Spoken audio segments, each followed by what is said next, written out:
Over 10, Sammy Gyamfi, how much would you give him as well? I think he has to give us a track and trace, and I think he has to come and put a bit of the savings he announced the last time into the fight against Galamsey. How much are you giving him over 10? Over 10, I will give him a good 8.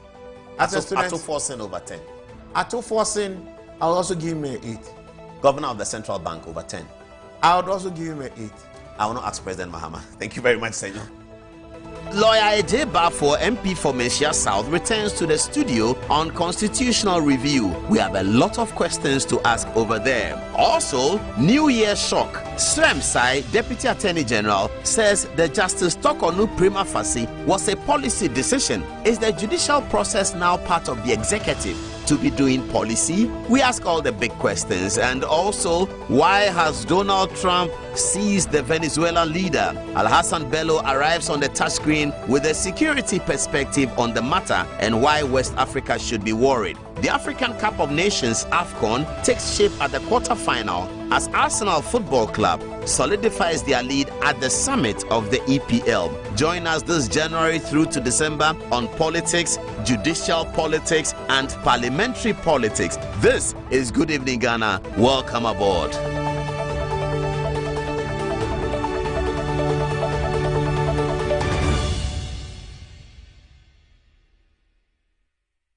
Hello, Happy New Year and welcome to this year 2026. Welcome also to Good Evening Ghana, your favorite political show. We have a very sensitive political story to start the year and we're giving it to you right now and right here. Before we do that though, here's our montage. Ghana, land of freedom, toils of the brave and the sweat of their labors, toils of the brave. The General Secretary of the NDC, the Honorable Fifi Kwete, has insinuated that the majority leader in Parliament, Mahama Ayariga, is a bootlicker and he's a sycophant.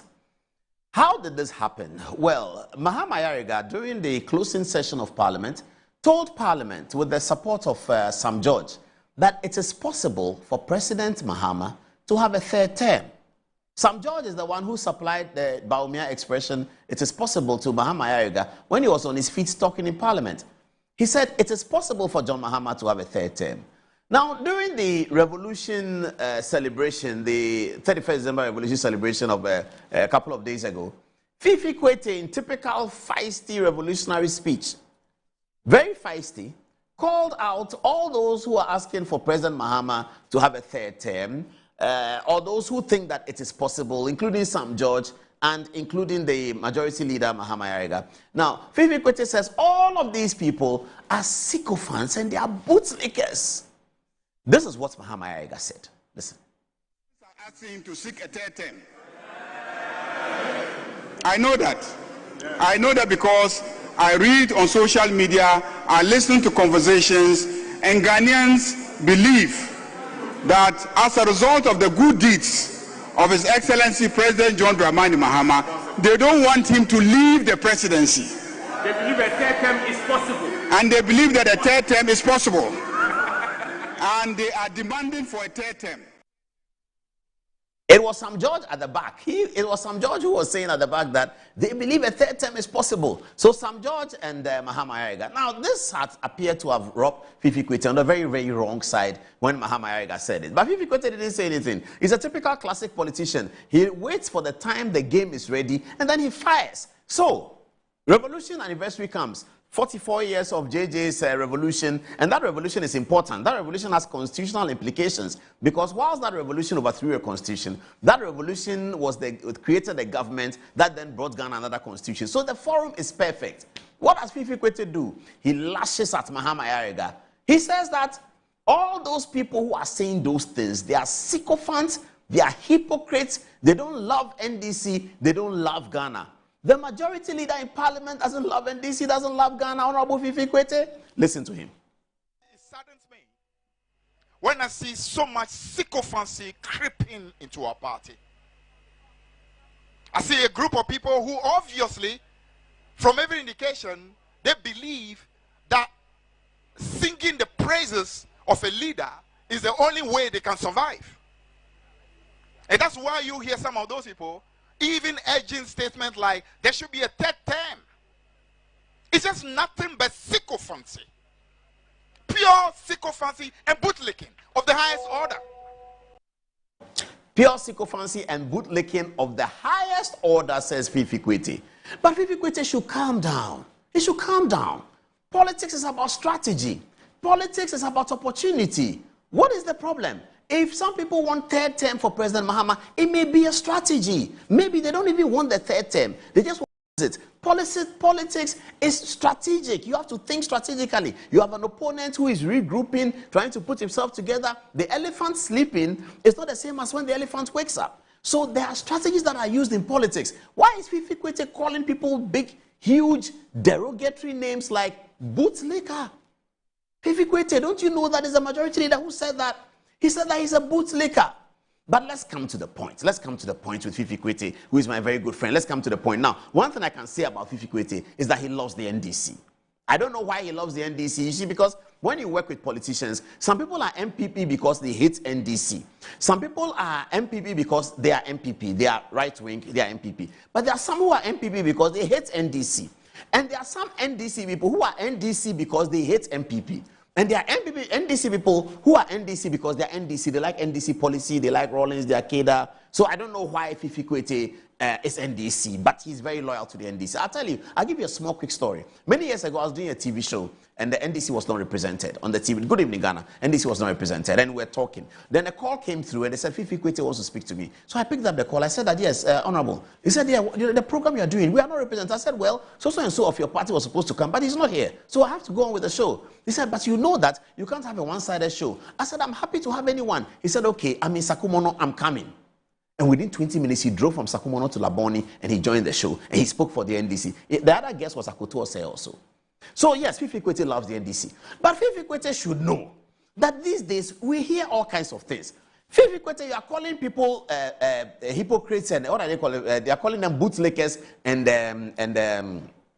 sycophants because they want President Mahama to have a third term. And you are saying it's because of something they will get from the system. But Fifi Kwete, we know, those of us who are political journalists, who are section, we know that you have been promised running mate to Johnson Asiedu Nketiah's ticket. We know that that's the ticket. We know that is the beautiful ticket that we are awaiting in 2028. Johnson Asiedu Nketiah on the right, leader of the NDC, Fifi Kwete on the left, running mate of the NDC, the first Voltarian to be back on the NDC presidential ticket since Rawlings will be Fifi Kwete. Out of Rawlings' own academic and intellectual loins, Fifi Kwete is born. So we know this is the ticket. Fifi Kwete, we know, we are aware. Should we say that you are also a sycophant? That because Asiedu Nketiah has promised you running mate, you are also a sycophant? No. Fifi Kwete, you are an experienced politician. You don't do politics like that. You know, it may be strategic for some people to think that let's see whether President Mahama can get a third term. There's nothing wrong with any president trying to see whether he can do this or that. The trying is not the problem. The lawyers call it mens rea. The trying is not a problem. It's the actus reus that is the problem. So don't worry about that. And don't call people names. It's not nice. It's not very healthy. And he was too angry. We are keeping our mind on this, and we are watching this space, and we are going to tell you everything about this space this year, in this January. Join Good Evening Ghana. It will be fantastic. Happy New Year. Welcome aboard again.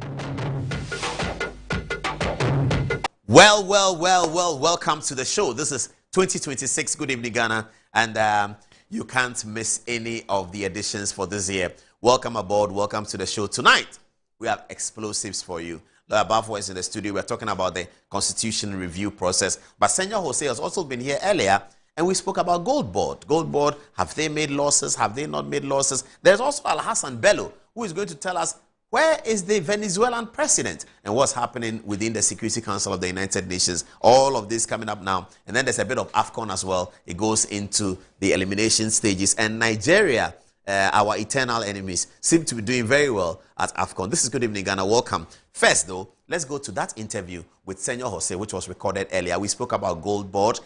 He was on Newsfile on Saturday, and he articulated something called a policy loss. The MPP are raising issues about 214 million loss of the Gold Board activity. Senor Jose seems to have an idea. Before we speak to the MPP people, we spoke to Senor Jose, civil society, to understand why he thinks that we should not be so concerned about 214 million loss. Here's the interview. It's always a pleasure to speak to an intelligent mind and a good friend. Senor Jose is an economic policy analyst. Senor, you've not been to this studio before. Welcome. Yeah, thank you. You were very articulate on Newsfile on Saturday. I was listening. Everyone was listening. You discussed the Gold Board issues. Now, we got interested when we listened to you talk about policy cost and all of that. But let's start from the beginning. IMF is reporting a 214 million loss from Gold Board activities. Yep. You sought to explain that and distinguish it quite clearly in economic policy terms. What is it, a loss or is there no loss? So I think we should get that out of the window quite quickly. I said it on Newsfile. There has been a trading loss. Trading loss? A trading loss. And trading losses are established through an accounting process, which is defined. So IMF is not wrong by referring to it as a trading loss. But losses in policy terms are not just looked at as a business will see a loss. Policy has objectives. It actually has a clear design and also has desired benefits. So we can actually decide to actually make an accounting loss on a transaction of particular policy strategic objectives. So in trying to discuss that particular matter, you have to look at it in that sphere. I saw an analogy drawn by one of your colleagues, which I think tells the story perfectly. Imagine you own a hotel, and this is Kojo Yankson on Joy. He said, I just saw it, and I thought that was just a very nice way to bring the conversation even down to earth more. You own a transport business and you own a hotel. You make more money on the hotel side.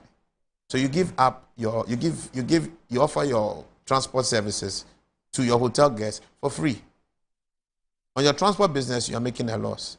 But that actually makes you fill your hotel. And in filling the hotel, you make more money. So instead of maybe making 100,000 CD profit on your transport business, what you've really done now is to rather use the transport business to generate and direct traffic so you can make 1 million CD profit on your hotel. So that was the analogy he drew, and I think that tells the story quite. Okay, but quite. I get this analogy. That means that you are one person who has two things. Yes. So you are government of Ghana, you have gold, and you have what? No, we'll come back to it. I'll come back to because it. Because what we are hearing. So this is it. The entire domestic gold purchase program, conceptually, was fantastic. The way you mentioned it sounds like Bawumia, domestic gold purchase program. I said it on air. It is his brainchild. It's Bawumia's brainchild. It's Bawumia's brainchild. But its current form and deployment, all right, is definitely the brainchild of Ato and the current BOG leadership. So they picked it up both from Zach, what Bawumia Zach, did. The deputy governor and Isiama. The deputy governor used to be director for financial markets. He was the one coordinating this project. Okay. Much earlier when Addison was there. So he understood it. The big problem with how it was done earlier was, one, the gold for oil bit, which I don't think was an optimal structure. But the gold for reserve part was a fantastic structure. It was always designed for there to be a negative delta. Always designed for you to have trading losses. And I explained that. We had our reserves low. Gold, reserves of gold. Reserves, not reserves of gold. Our gross international reserves. Dollar reserves. Dollar reserves. I mean, so in monetary policy terms or central banking language, your gross international reserves could include some holding of gold as well as cash or cash equivalents in dollars, like an investment in some U.S. security, government security or something. So all those things could actually be part of that that entire reserve. And that actually shows our ability to actually cover our external bills. Because ultimately, you pay external bills with external currency. You can't pay external bills with cedis, okay? It's really America that can almost easily pay its external bills with its own currency, because its currency is largely the global currency. So Gold Board has made losses, but they are... No, Gold Board has not made losses. Let's get to it. So where's the loss coming from? I mean, IMF's fifth review paper, what it talks about is trading losses from the domestic gold purchase program. Trading losses from the domestic gold purchase program. The domestic gold purchase program is a program that sits with the central bank, not Gold Board. Previously, so the central bank is the one who has made the loss. No, relax. Let's not be in a hurry to jump to who's made a loss or not. Let's understand. Well, there is a loss. You have admitted that. Yeah. So that's, I said, let's get that out of the way. So we don't. So who's making the loss? Is it Gold Board or is it central bank? The loss will be accrued on the financial books of the central bank, and that is why. Whose activity brought the loss? The person's activity is the policy's activity. Who is the policy owner? The policy owner is the central bank. Who is the policy implementer? It's the central bank.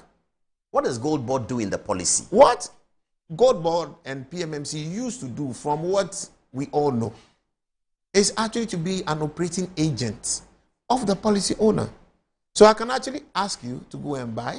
Under the PMMCC structure, it wasn't only PMMC who was buying gold for the central bank under the domestic gold purchase program. There were other businesses, private, foreign owned. Licensed by PMMC. So PMMC is no longer working. Are they working, PMMC? PMMC is now what has metamorphosed into Gold Board. Okay, so Gold Board is structured PMMC. Legal framework. Somebody said something that what is happening with the laws is that if the international gold price is at 10 cedis, for instance, an ounce, as an example, Gold Board is offering the same 10 cedis to the people that is buying the gold from to be able to establish the policy of a monopoly. And that makes sense. You want people to give you their gold, you have to give them an attractive price. So yes. Now when they buy that, and by the time they get to international with all the margins on it, then they will be selling lower than the international price. Is that a simple understanding? So let's go back to the whole thing. We produce gold.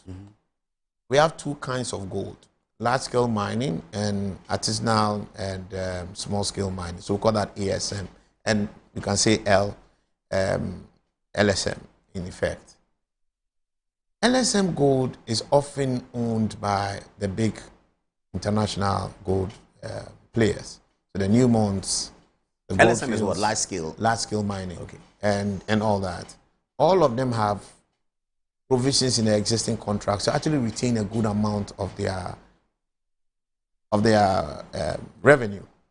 Largely because they have to recover the capital investments that has been made to really get these mines to be operational.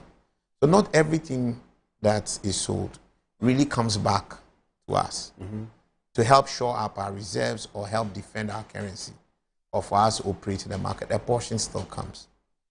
But with artisanal small-scale mining, which is a reserve of only locals, all the money comes. All the gold? All the gold value. Is that Galamsey? No, that's not Galamsey. That's not Galamsey, but Galamsey can fit in. Are we buying Galamsey gold? Officially, we are told not. Do you think we are? I think that the structure from the Gold Board restricts it to not be buying Galamsey gold, but it hasn't got the capacity to do what? To be able to determine whether a particular unit is gold. If I show you two pieces of gold right now, Galamsey and Nonga, will you be able to select which one is? Galamsey hasn't got any name. So you are saying that by default, Gold Board may be buying Galamsey gold? I wouldn't say but it's buying Galamsey gold. Maybe its licensees are supplying it gold it may have procured from other out of I'll come back to that, but on the losses. So gold, has anyone done something wrong for which reason we are seeing the losses? I don't think anybody has done anything wrong. Nobody has done anything wrong? Nothing. So why are we getting losses in the trading venture? So just again, that's why I say maybe we should just take our time and walk through the process. And I'll share it as I understand it. And also I've listened to Sami Jemfi. In going through this process, before I wrote my piece. Have you listened to Kojo Oppong Nkrumah? I've listened to Kojo Oppong Nkrumah. I think that probably he needs a bit more information and a lot more analysis to support what he thinks has happened. And it's okay. I commend the advocacy that came from the minority and also what came from Bryce Simmons and all. If we didn't do that, we will all not have visibility. I was not following it. But when this happened and I saw the IMF raise the issues, I look at the progress we have made on the policy front. That's what got me to really analyze it. And in doing that, you must be patient. You must ask what you don't know. Don't assume things and rush out. No. As an analyst, that's not how I'm raised. As a businessman, I have to be careful. The only thing I really have on this market is my reputation. So as much as possible, what I seek to do is to make sure I get it right. I don't want to be the smartest guy in the room. So I took my time. I interviewed players. I spoke to Sammy Gyamfi. I spoke to operators in the chain. I spoke to the Bower Rock guy. I spoke to other people who don't even supply to Bower Rock guy, the Bower Rock man. You know, so I made sure I try hard to understand the entire chain and why the chain is what it is. I spoke to friends in the IMF. I spoke to friends at the central bank, all right, to get a proper understanding so I can effectively communicate the matter. And that's what I just did. And at the end of the day, and this is it. You mark it correct or you mark it wrong? I'll mark it correct, and I will write 240 million loss correct. I'll mark it correct and put it there, more room for improvement. As a lecturer, all right. Bear in mind, I've lectured in some phase of my life, and that's what I will do. And I'm going to break this down for us to really understand what has happened. First question: why the loss? Why should we sell gold and have a loss? Yeah. All right. Question: who is selling and who is buying, and why is the person selling? And why is the person buying? The central bank is buying through PMMC or other players, or currently now through Gold Board. Why should he sell and make a loss? It's not the first time I'm making a loss. Every part of this program since it started, since 2022 or 2023, every year, every one of them has made a loss. In fact, the loss has been worse on a per ton basis that's been procured through the program than we currently have. So everyone has made a loss. But why are we still doing it? Because it has other benefits which sustain this economy. So MPP made a loss, NDC is making a loss. That's the design of it. Let me put it this way. If you want, like they use a hotel story again, if you are still focused on making money off your hotel, you will keep making the loss on the transportation. Because you are bringing people there free. Exactly. Then when you bring them free, they pay. They pay. They buy Coke. They buy Fanta. Exactly. You make money but back. you have to bring them free. You have to bring them free. So we shouldn't prosecute anybody around gold, losses, MIF, all of that is fine? Not necessarily. It depends on what structure was put in place and how it was done. The MIF story, we are practically told money has been given to somebody, the money hasn't come back. It's the same with the gold bust. No, it's not. That person is not an agent of the state. Didn't Bower Rock get money from government of Ghana through Bank of Ghana? From what we are told, he's extended money and he brings back the gold that is extended at the price that he's told. He doesn't bring less money, he doesn't bring less gold. No, he's giving money, he's not giving gold. No, he's giving money to go and bring gold. To facilitate the funding of a supply chain and bring the gold for that value of money that he's been receiving, and he's been given. And he's done that. There's no problem there. People raise issues about the choice of Bower Rock, that his business was not that busy until recently. Does it matter? Should it matter to him? I think it's a matter worth looking at. You're a businessman. Yeah, absolutely. I mean, where did they come from? There are questions to be asked. They were legitimate. That's why I don't have a problem with any of the advocacy. But I have every problem with the advocacy not wanting to listen to the stories and the answers that have been legitimately presented. Sammy Gyamfi was on Newsfire. He presented the evidence about Bower Rock. I have interviewed Bower Rock. I got access to Bower Rock because I was directed to him to understand the Galamsey problem, which you and I know I'm also part of those, together with you and everyone. We are all trying to fight it. And I'm a policy man as well. So I like to understand, and so that when I make policy preferences, I actually make them in a more informed manner. So I spend time with him. That's how I know Bower Rock. I know Bower Rock. So Bower Rock didn't get any advantages because he knew people in NDC? I don't know how he got there, but I can tell you exactly about his track record in there. The simple thing we know about how he got there is that the guy applied and he's the only one who met the requirements. Only guy. Only guy. Okay. So Sammy Gyamfi must come up for commendation, rather than criticism. Let's talk a bit about the Bar Rock guy. Okay, let's stay on that. This Bar Rock guy has mines all over the place, including Liberia. He's been trading in this business since 2016. All right? He's been trading during the old domestic gold purchase program. But not much trading. He was. According to the report, his VAT payments have shot up from 60,000 to 800,000. Very well so. If you have become almost a sole aggregator, what will you expect? Yeah, a significant jump. You know, if first you were just part of a pie, everybody was taking bits, but you've been in the business for a long time. Yeah. And suddenly, nobody decided to vote capital to take that risk, and he did, and he now becomes the only guy. What do you expect? His numbers will go up. So you said that more. In fact, just imagine new standards are set for media houses, and every one of the others fail to meet the standard. All right, and Metro does. What will happen to adverts? They will come to Metro TV. Exactly. Yeah. Okay, so... And I'm happy to actually see another guy who looks like me being at the forefront of it. Not another Lebanese or some Indian man or a Chinese man be at the forefront of this. I'm very happy about that. I can associate with that. So you say that more room for improvement. What should be added? Should they take on the minorities' concerns or Nkrumah's concerns and put something in there? Look, some legitimate arguments have been made about the volume and the parties on the export side. But bear in mind, the government has done so well in this program relative to that part by reducing the cost. We are told again by Sami Gyamfi from Newsfile that the cost was about 2.25 or 2.2% discount for exporters under the Addison regime. All right, much earlier, I think maybe towards the end, I'm told it's reduced to maybe 1.5 or so. They brought it down to 1.1 in their term. So meaning they've reduced the cost to the program. So it's something we should commend. So as we go ahead, the losses will vanish. Losses will not vanish if you don't change the fundamental structure of this. Who has to change the fundamental structure? That's why maybe we should spend some time communicating how the structure and how the loss is made. So there's clarity in this matter. How is the loss made? Very well. There's a buy and sell. We produce ASM Gold. That's why I brought you to the idea that ASM Gold fully comes here. So we get a full value. What's ASM Gold? Artisanal, small scale mining. All right. So the local production of gold, that's ASM Gold. It's only left for locals.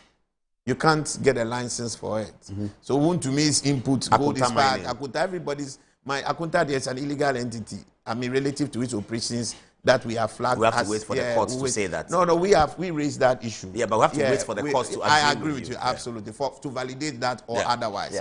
All right, but those operations, queuing from what Abu Jinapor indicated, that they didn't have the permit to actually operate what they were doing. That's why we refer to it that as a coalition against Galamsey, not just me, my very person. I have no problem with anybody in this town like that. The key thing here is everybody's gold flows into it. What used to happen is that everybody goes and figures who he sells it to. Many people have different export licenses. People also smuggle the gold. You can put gold in your pocket and walk across the border. You can skip what used to be a 3% withholding tax or a 1.5% withholding tax and be gone. But when you do that, you end up, for miners, they don't care who is buying the gold. These artisanal miners, they struggle to make a kilo of gold.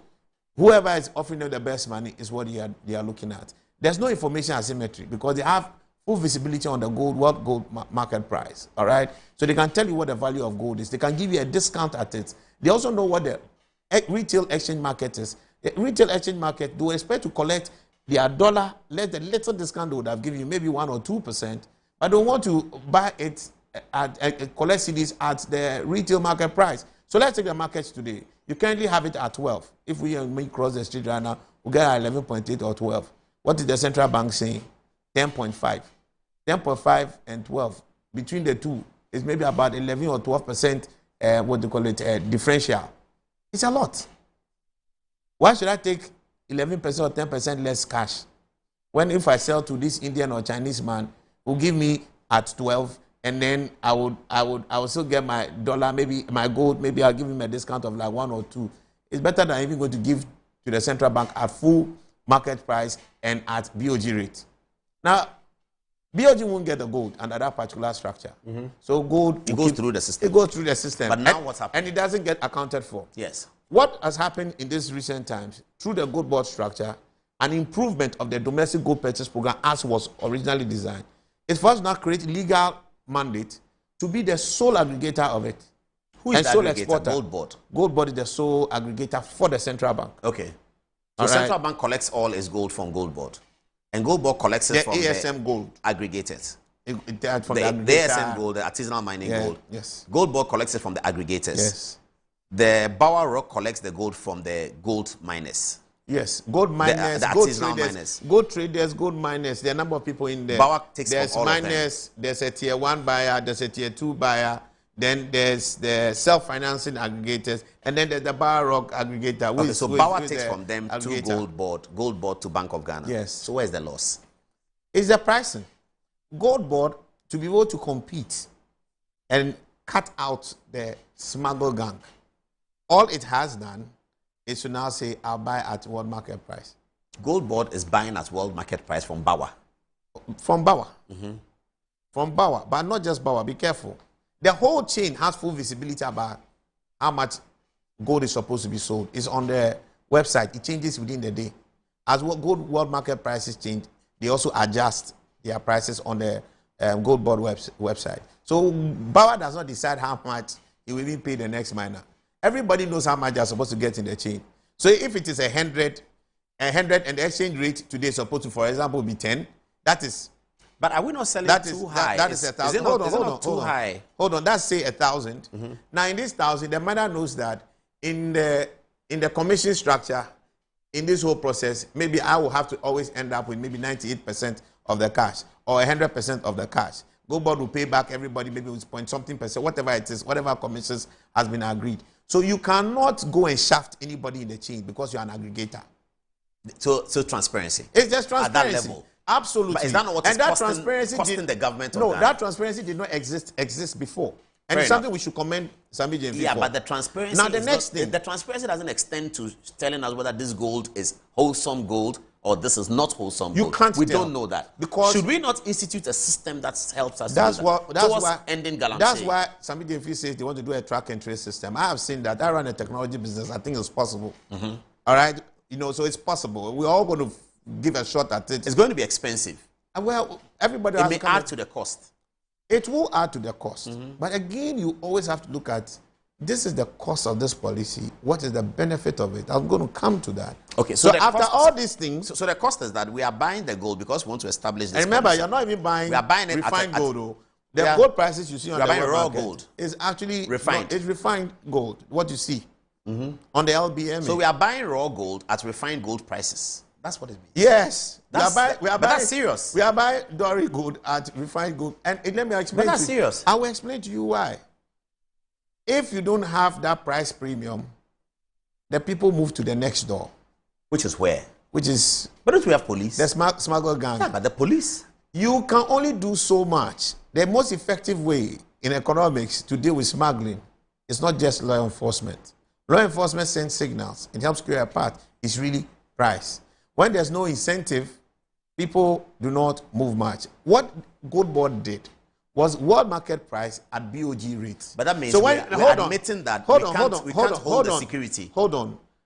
World market price at BOG rate. So I use the example in my piece. Let's assume the world market price today is 100. Exchange rate by Bank of Ghana is 10. Their CD price will now be 1,000. Yes. Let's do the other one and let's work it together. All right. So I just don't get it wrong. So here. gold market price is 100. Yeah. So now let's assume the smuggler comes and says I buy at 98. All right. But I'll give you. Gold Board is buying at but 100. I'll give you 12. But gold board is buying It's 100. up 100 at 10. Yes, $10. Yeah. It comes to 1,000 cedis. Yes. Then the smuggler comes. I'll give you 98, but at 12. That's 1,176. Which one do you think they will take? They'll take the smugglers more. Exactly. So why? So the next how thing, have we eliminated that? hold now? on. Explain. How have we So eliminated what they've done is to now introduce something they call a bonus. So now you have 176. I may not give you 176. Maybe I'll give you 150 in addition. When I give you 150 in addition, what will happen? you have maybe 26 more. You weigh and see if I'm caught for 26. Is it worth being caught? Forget it. Good board. Take the Yes, take because the you are scrap. safe. Peace. You are safe. You have peace. But with 176, it's quite tempting for you to rather still stick with the smuggler. You get it. So now, when they do that, they get the Dory gold. So if the world price of gold increase, we will be making more losses. When the world increase from 100 to again, it depends on the time lag, because it is not. I think in the structure there is what we call in financial terms or trading terms a basis risk. The basis upon which you buy may differ on the basis upon which you sell. So the exporter will come with a particular dated price. Let's assume I'm buying dated today, but the gold you're actually bringing me has been priced maybe dated yesterday. Anything could have happened in between. So you have a basis risk, which I think must be factored in. But that's a bit more technical. But this is just a common basic thing of it. But Bank of Ghana is selling at world market minus a discount. It is paying, what do you call it, gold board to assay 0.286% or so. A commission for managing this process 0.5. Then it will give the exporter previously a 2.2% discount, now a 1.1% discount. They've halved it. But when you add this transaction cost, you won't get the world market price back. You're actually making a loss. So that's the loss. Yeah, so that's the loss. The other loss you have here is this. If, remember, the smugglers don't go to Gold Board for assaying. So they don't pay the 0.286%. They do their assaying themselves. And to be honest with you, a chunk of these smugglers are people who operate out of Ghana. These are FX, black market FX. So they carry it away and go and do that saying there. These are major retail trading, imports people. So they go and do that saying there. They do it themselves here to fix the price for you. Then when they go and do their own fire assay, which gives you the optimal. So have we removed foreigners from the base of the gold trading at the ASM level? At the ASM level, and the mining, we have significantly moved them from what we see, because we don't have any. I mean, the Chinese are rounding up right now. That's what it means, you know. A lot of them are getting out of the business. The last time Sammy Jeffrey was crying that we need to get a lot more local capital to support it, because once these foreigners are leaving the industry, there'll be a gap. All right, but I think that somehow the market has found a way to adjust to it. So that part is somewhat covered. It's not to say they don't hang around, they still do. We have our own Ghanaians who are part of the smuggling. I have tried to meet some smugglers. We have Ghanaians who are part of the smuggling. We have Indian traders who are part of the smuggling. Lebanese traders in Ghana who are part of this Has the smuggling now ended? It hasn't fully ended. Even with the Gold Board premium purchase? It has reduced significantly, and that the data shows it very clearly. The Swiss Aid organization that does researches and looks into it had indicated we're losing an average of about 45 tons of gold between 2019 and 2023. If you are doing 45 tons, then we come back, we bring in 2022 this policy. I'll tell you very funny. I wish I actually get a chance to actually share with you a little. You wanted us to use the touch screen? Yeah. So when you look at the data, it's very interesting. This is our production level. Yeah. In blue. Each year, from 2018 all the way to 2025. Yeah. And this is the world market price. You see, prices have been increased, but production was dropping. All the way to 2021. Okay. Look at the level at which it went. From 75.7 metric tons in 2018. But that means the fight against Galamsey was working? Or how do you... It wasn't fight. What do you attribute to that? In fact, this was the year that we had the ban on 2018. Yeah. That's when it went the highest. That's when it even went the highest. All right. So what do you attribute to the downward slide of the production? We have to look at alternate data. Alternate data coming from Swiss and also the country, the United Nations country, that captures data of our trade between countries. And you realize that a country like UAE reports maybe about an average 45 metric tons, at least according to the Swiss Aid people who did a more thorough analysis. What I had done for some of the years showed about 30% differential. But they put it at 45 okay, so metric why tons. the downward slide? Wait. See, this was what, 2024. add 45 to it, you come to 108, almost the level that we have today. In 25. In 2025. Now, in 2025, we are told that no new mines were opened. Concessions were granted, isn't it? Yes, yes, yes. So if you didn't add anything, how did you actually get up here? You can't just ramp up capacity. Because ASM has two key options as far as money is concerned. One is alluvial, the other is hard rock. Hard rock runs for years, so you practically will just be running and operating almost every time as you often do.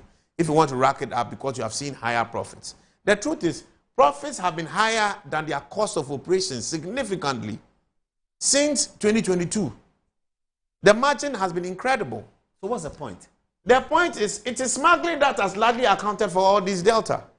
What Gold Board has just done is, and together with the domestic gold purchase program, is to centralize the demand, add a little law enforcement, put market incentives, so the smuggling volume that would have gone through the smuggle route now come through the official route. Now, the advantage of having something come through the official route is this. The foreign exchange becomes available to the central bank and to this country to help protect our local currency and facilitate our international trade. When you run it through the smugglers, a different action happens. A part of it goes to illicit financial flows, so that money will not necessarily come. People will take a decision whether this 10 billion, that 10.8 billion that we got this year, maybe half of it would have been kept somewhere in a different economy. All right, people who trade here, selling things in cedis, take our money, cedis, buy the gold, lock out the dollar out there, out of our trade, and we don't get the benefit of that dollar to help protect our currency. Why is the Bank of Ghana still pumping so much money to protect the because city, in addition to all that? So where is that money from? The Bank of Ghana's The money. Bank of Ghana's money is significantly coming from our trade inflows. And that trade inflows are coming from things like Gold Board, and not just that, okay? So the central bank actually puts or intermediates or intervenes in the FX supply structure, largely to mop up cedis and minimize the cedis chasing the dollar. Imagine when they put 1 billion, what would the central bank get? Please take your seat. Let's talk about what should be done over the next 2 years to bring, so that we don't come another December, another January and say, accounting for the year losses. What should be done? There's no problem with the loss. Again, it's a policy expense. When will it end? Because the alternative to not spending that money is to actually facilitate, allow smuggling to thrive. Has somebody caused financial loss to the state in these losses? Nobody has. If there's any problem, we may want to actually debate the efficiency of negotiations around things like the discounts. Because if Sami Jefi and Isiama and Dr. Zakia today have been able to achieve 1.1%, why were we paying 2.2%? As commission? As commissions, as discounts. As discounts, to the exports. Okay. That's the question you want to really ask. So we are retaining more of the money to We are ourselves. retaining more. But the central bank owns the cedi. So if it gives cedi, it doesn't care. What it doesn't own is the dollar. Yeah. So if I decide to lose a part of the cedi, it's about which book it should sit and who is benefiting. And now this is where it is. They have used this mechanism to, one, build our reserves. When you build your reserves effectively, you're able to now manage your currency efficiently. They've used the same flows, all right, significantly, plus the supporting other flows from our trades to also now defend it by intermediating intervening in the FX demand part of our economy.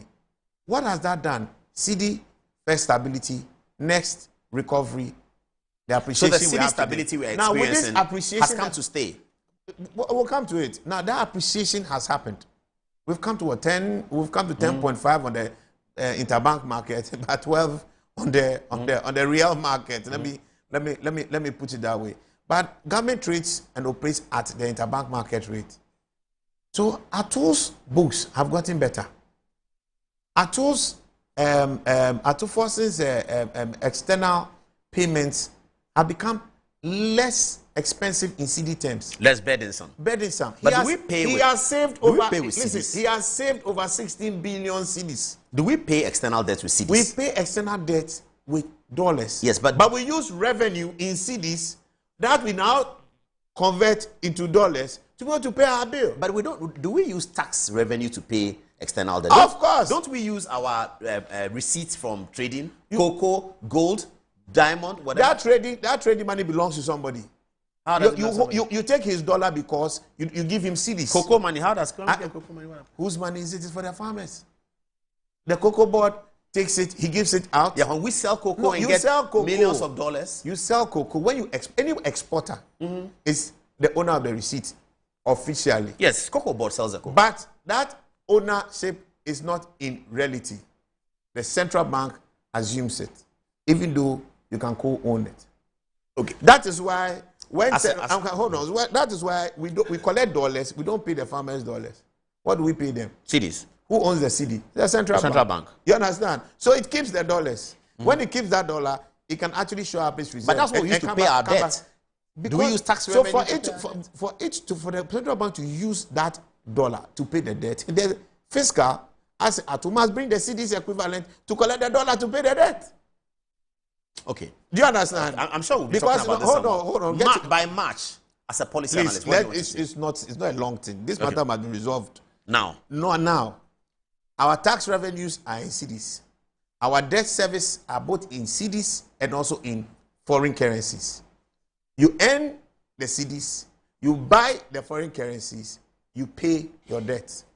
But when the foreign currency is low, you will spend less cedis to buy the foreign currency to pay your debt. And when you spend less currency to buy cedis to buy that currency, it means you have more cedis to do other things in the country.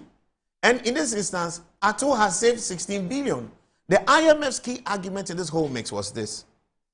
Fantastic thing, we are praising you for this DGPP, everything, it mentioned God, but only God knows how many times, and the GPP only God knows how many times. But it's also creating a financial risk for the central bank.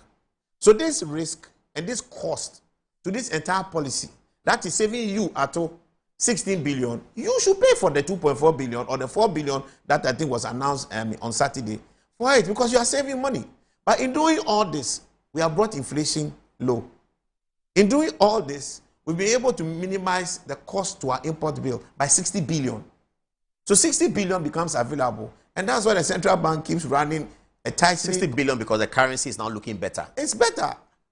Previously, as projected, you would have been spending 16 thereabout for a unit import in dollar. Now, what are we spending? 12. On an average, about 12. So where is that saving? Who is pocketing it? The individuals. It is the economy. Well, yeah. The government pockets some, the individuals pocket some. You're able to buy more things. You're able to get more productive. If you need an equipment and you would have done one, now you can buy two. But has that stimulated the economy sufficiently? It has. Has it? Rent is going up. Even though that's another conversation. That's a different conversation. Yeah. It has stimulated the economy. It has actually brought better meaning to the buying and purchasing power of the Ghanaian. So what you see right now is people somewhat having a higher confidence in the economy. And that confidence is also captured. Having higher confidence in the economy? Absolutely. Over 10, Sammy Gyamfi, how much would you give him as well? I think he has to give us a track and trace, and I think he has to come and put a bit of the savings he announced the last time into the fight against Galamsey. How much are you giving him over 10? Over 10, I will give him a good 8. Ato Forson over 10. Ato Forson, I will also give him an 8. Governor of the Central Bank over 10. I would also give him an 8. I will not ask President Mahama. Thank you very much, Senor. It's a pleasure. Tonight, we welcome you all to Good Evening Ghana 2026. Big stories coming up. Senor Jose settles the matter of potential gold board losses in a 40-minute talk with GEG. Over 10, Sammy Gyamfi, how much would you give him as well? I think he has to give us a track and trace, and I think he has to come and put a bit of the savings he announced the last time into the fight against Galamsey. How much are you giving him over 10? Over 10, I will give him a good 8. Ato Forson over 10. Ato Forson, I will also give him an 8. Governor of the Central Bank over 10. I would also give him an 8. I will not ask President Mahama. Thank you very much, Senor. Lawyer AJ Bafo, MP for Menchia South, returns to the studio on constitutional review. We have a lot of questions to ask over there. Also, New Year shock. Sremsai, Deputy Attorney General, says the Justice Tokonu prima facie was a policy decision. Is the judicial process now part of the executive? to be doing policy? We ask all the big questions. And also, why has Donald Trump seized the Venezuelan leader? Alhassan Bello arrives on the touchscreen with a security perspective on the matter and why West Africa should be worried. The African Cup of Nations, AFCON, takes shape at the quarterfinal as Arsenal Football Club solidifies their lead at the summit of the EPL. Join us this January through to December on politics, judicial politics, and parliamentary politics. This is Good Evening Ghana. Welcome aboard.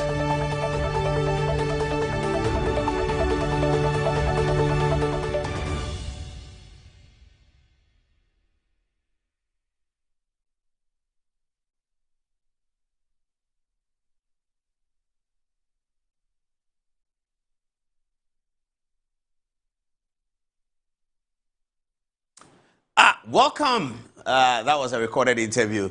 Fifi Kwete is our next guest, and we're going to be talking about him, and it's interesting. But my producer is here on the first day of the first Good Evening Ghana for the year.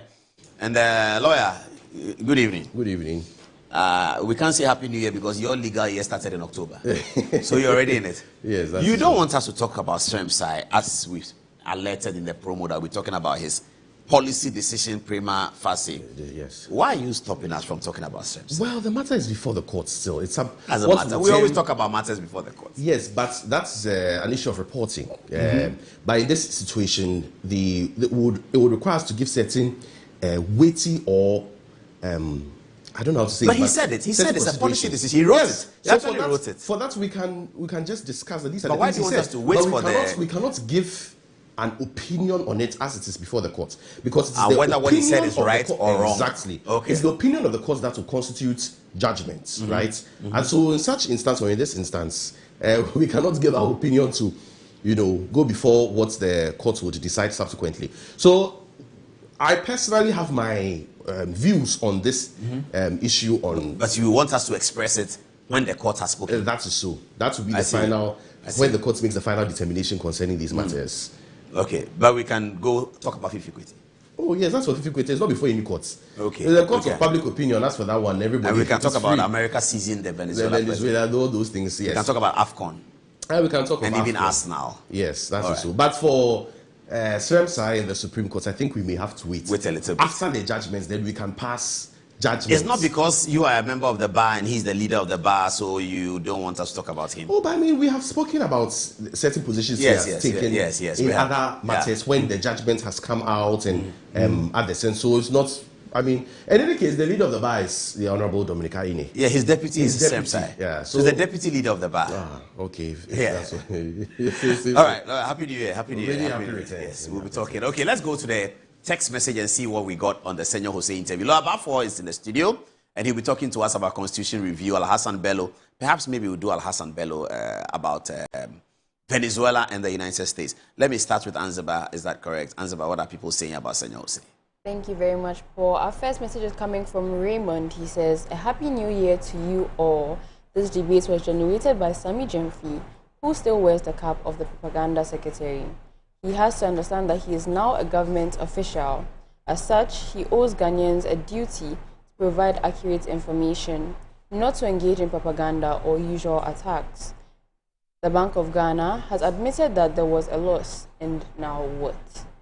Nanaba Kwating says, So Goldboard can't buy the things straight from others in the value chain.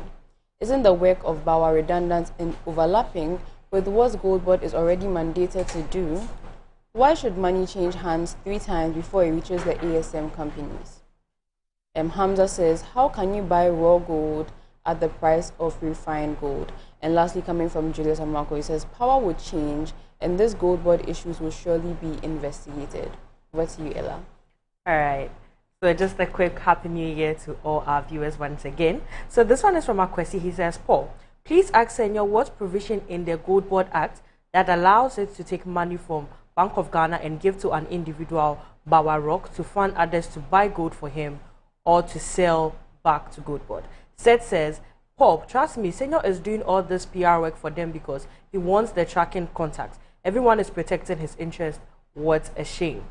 E.B. Ofei says, the real enemies of Ghana are people like Senor who turn a blind eye to blatant corruption, when it involves their cronies. And lastly, from Kojo, he said, 2025 Swiss aid data has not been published yet. How the senior know smuggling has reduced significantly?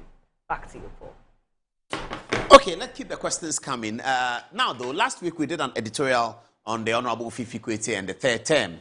We noticed that some people agreed with us, and we have picked one article on the social media, which I think we'll read. We do not have any personal contact with the author, and if you are the author and you see us reading your article, just send us a thumbs up, if you like it. But what I observed is that the chairman of the party, the Honorable Johnson Asiedu Nketia, okay, so this 2026, a few questions to ask. The NDC, according to his calendar, I think same with the MPP, according to his calendar, will be electing national executives for the party this year, 2026. Johnson Asiedu Nketia will be vying for the chairmanship again. Fifi Kwete will be vying for the general secretary position again. Now, given that Johnson Asiedu Nketia is looking for the presidential candidates, which will occur next year, 2027, I don't know whether the party is going to go to Congress and make amendments. They can. But as of now, the NDC rules and regulations in the Constitution say that, following from the MPP, of course, that if the party is in power, they would elect their presidential candidate 1 year to the election. This came out of an MPP Congress. It didn't used to be like that. Now it's like that. And then MPP also say the same thing, okay? So Johnson Asiedu Nketia is primed for the national election to make him the leader of the party. However, this year, he needs to fight the chairmanship position to retain his position. He would be hoping that he will run unopposed, and it will be okay if Asiedu Nketia, after all his service to the NDC, being the eternal general secretary for almost 12, 14 years and now chairman, it will be okay if he runs unopposed. A chairman who has delivered such a heavy victory in 2024, it will be okay if Asiedu Nketia run unopposed. But watch that space. There's a lot going to happen there. Because there's a lobby that wants to take Asiedu Nketia out as chairman to affect his presidential candidate ambition. He must know that. Johnson Asiedu Nketia must know that. He's a better politician than I am. So he will know that. He's a more experienced politician than all of us. So he would know that. He would know that there's a very strong lobby that wants to take him out as chairman of the party. It's going to begin in February. In February, you start hearing, why should Asiedu Nketia be chairman of the party and also be presidential candidate? If he wants to be presidential candidate, he shouldn't run for chairman of the party. The party should do that. Asiedu Nketia is smart. So do you know what he might do? I'm guessing that this year, 2026, he's going to set the rules for the presidential thing. He's going to, as chairman, before his mandate expires at the end of this year, he's going to set the rules for next year's agenda. And he's going to set the rules such that it qualifies him 100% to run for the NDC leadership. There's a lot happening in this space. 2026 is a beautiful political year. You know why? Because in America, it's midterm election. Big deal. Big deal. If the Democrats take over the House, big deal. If the Democrats take over the Senate, big deal. If the Republicans extend their hold over the House, great deal. If the Republicans extend their hold over Senate, fantastic for Trump. So 2026 is a beautiful election year. Now, March 2027, Nigeria is going to an election to elect Tinubu again or elect another person.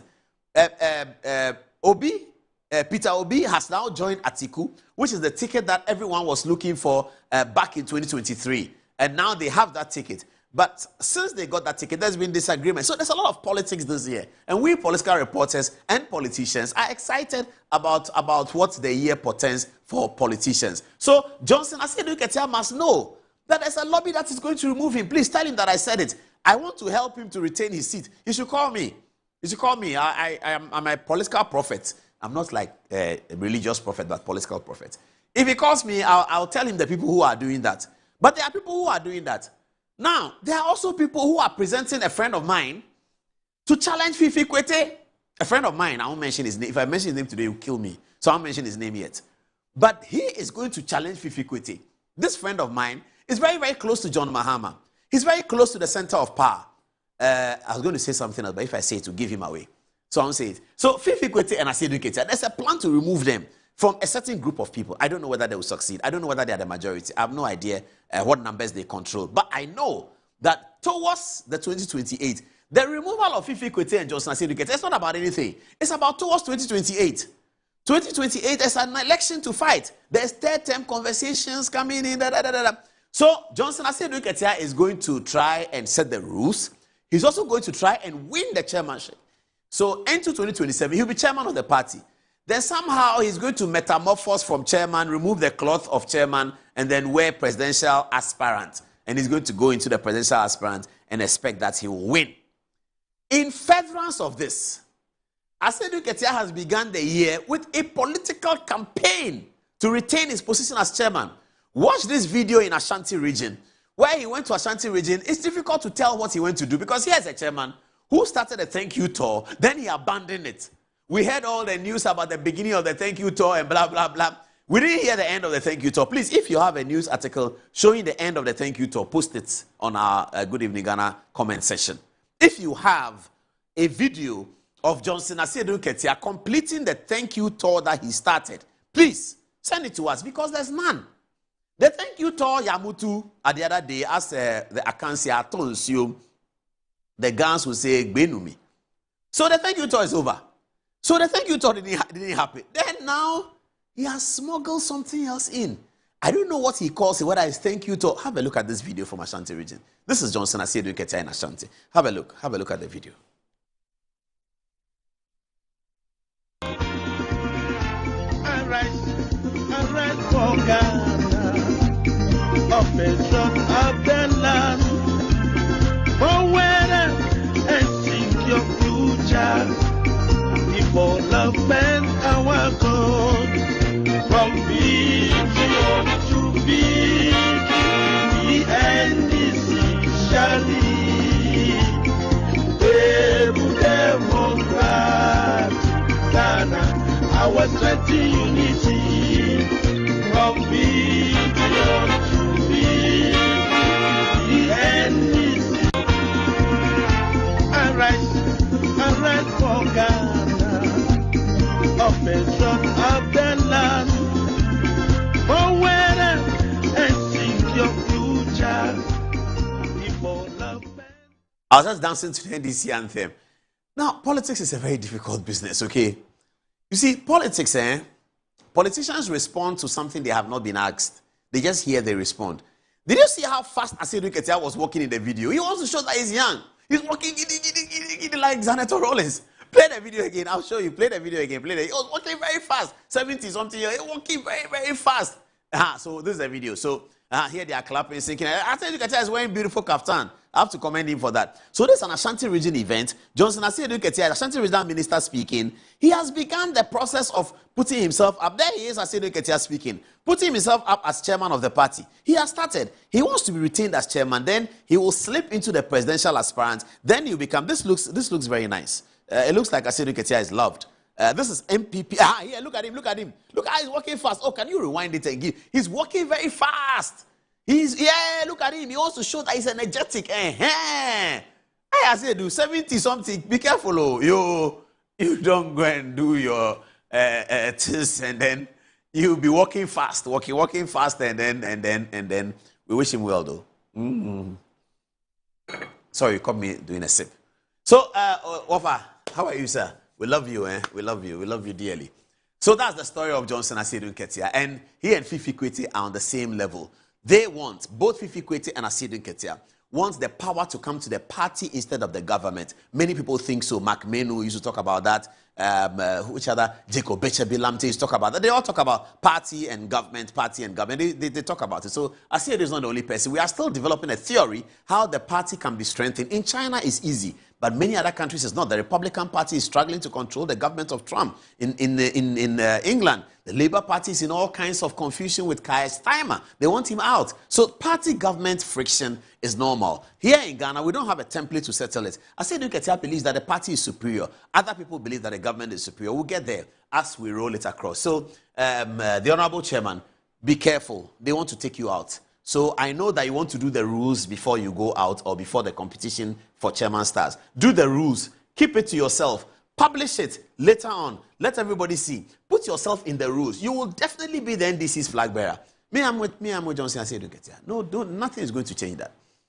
Now, we said about, okay, so this is a different story, okay? This is a different story. We said about Fifi Kwete. And Awal Mohammed wrote this about Fifi Kwete. I'd like all of us to look at it carefully. as we get ready for Lawyer Balfour to come into the studio. Last year, Fifi Kwete said NDC lawyers were cutting deals and the president was nonchalant about it. Yesterday, he took aim at senior members of the NDC pushing for a President Mahama's third-term bid, calling them sycophants and bootlickers.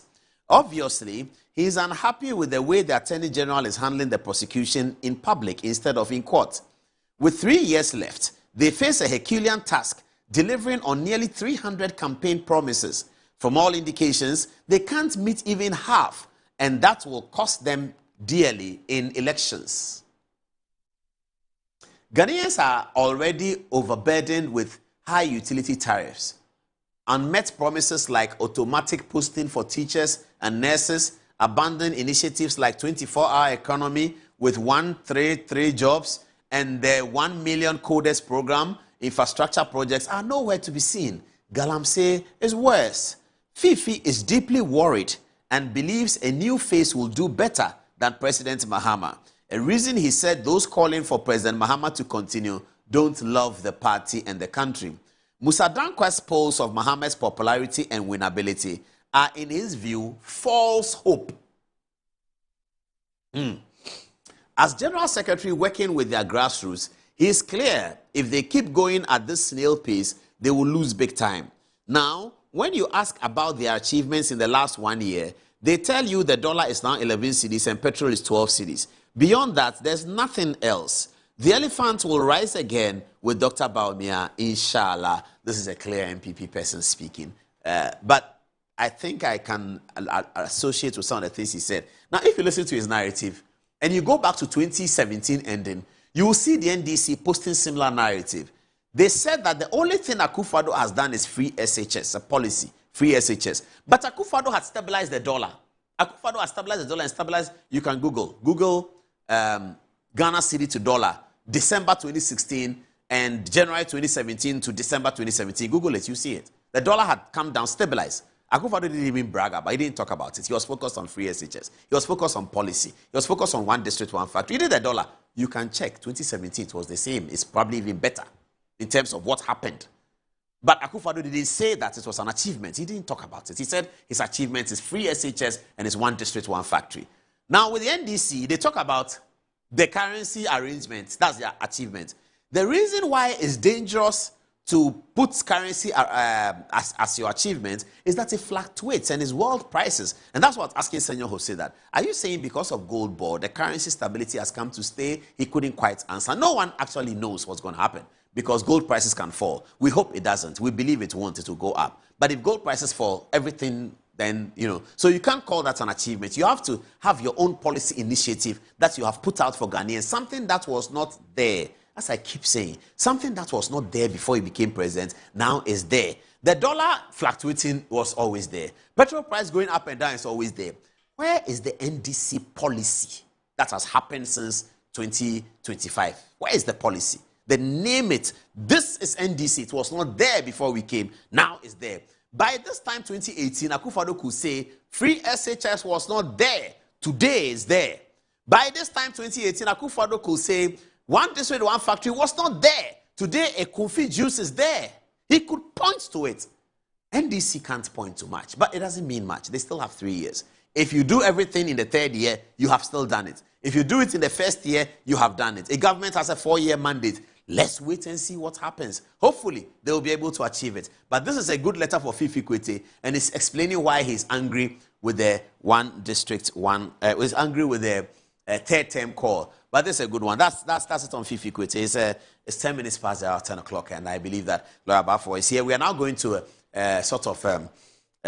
take a break and then come and deal with the Lawyer Balfour situation. But if you are seeing something different from here, let me just tell you what we've done. It's amazing.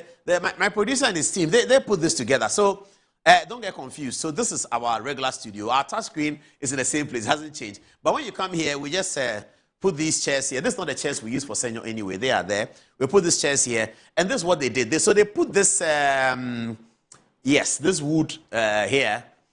And they put the books in it. And then they blocked the big glass table that I very much love. Let me go back to it and then you can see the big glass table. So social media editors are still here. Are they going to show them? social media editors are still here. Yes, there they are. And then this is my lovely glass table that is, today see where it's sitting. It's sitting at the back. It's here. It's fantastic. It's still here. It's covered with the wood. It's still here. President Mahama and Professor Jane are still here. The yellow car is still there. But today we've covered it. It's sitting at the back. And we're giving you different aspects of our studio. On Thursday, we have another exclusive interview, and it will be like that. When we come back, Constitutional Review Committee, did they do a good job, or could it have been better? That's what we talk about when we come back. This is Good Evening Ghana, and it's live, and we're going to take a break for 8 minutes. We'll be right back.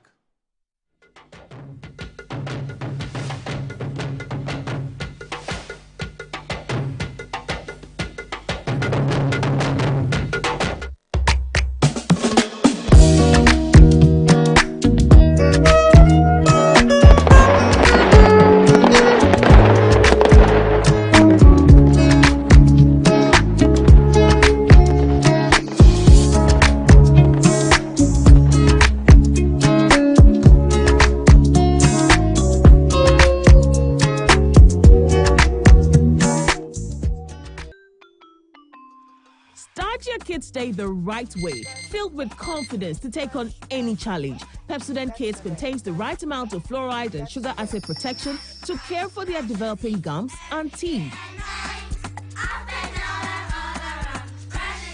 Grab either orange or strawberry so they brush with the sweet flavor they love morning and evening. Pepsodent Kids, giving your children a bright smile for a brighter future. Are you a headmaster, headmistress, parent, teacher, or an educator looking for high-quality textbooks for preschool, primary, and junior high school students? Look no further than Advocate Publishing Company. Advocate Publishing Company is a leading publisher of educational materials in Ghana that publishes very engaging, interactive, and comprehensive textbooks that meet the needs of students, teachers, and parents. Our textbooks are thoroughly published to make learning fun and easy. They are also designed to stimulate critical thinking, problem solving, and creativity in students. Make Advocate Publishing your preferred choice for all your educational needs. Explore our range of textbooks and educational resources. Visit us at the old GNTC yard near Kingsway, Accra. You can contact us on 0503 786 776 or 02408 06354, also 0531 600360, and connect with us on Instagram, X, and Facebook at Advo Publishing. Don't settle for less. Choose the best. Advocate Publishing Company, empowering young minds one textbook at a time. Thinking publishing, think Advocate Publishing. The festive season is here again, and your most preferred estate partner is giving you 25% discount on land sale. Yes, for our Bronya Asase promo, Estate Masters is offering this massive discount for outright purchases. This includes free indenture, free site plan, and a free site visit. So what are you waiting for? Rush now and secure a plot of land while it is still hot. Reach out to us using the numbers below or visit our website at www.estatemastersgh.com. Estate Masters, your most preferred estate partner.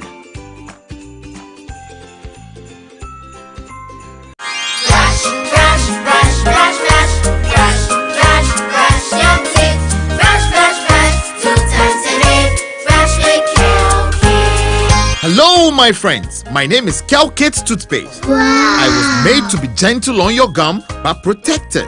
I will protect your teeth from cavity, make your teeth whiter, stronger, keep your mouth fresh all day. And best of all, I'm strawberry flavored.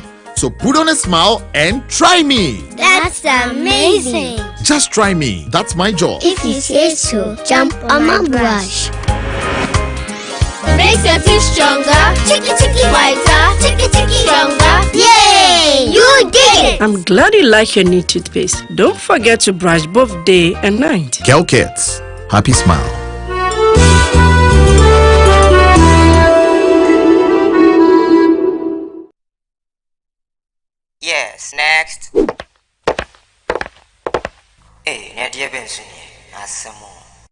Pen tontum, Mr. Friendly Calico, just call me cockroach. Now, Mr. Friendly once now. Hey, that's you. Improve car. Yeah. Captain Mosquito, double the accent.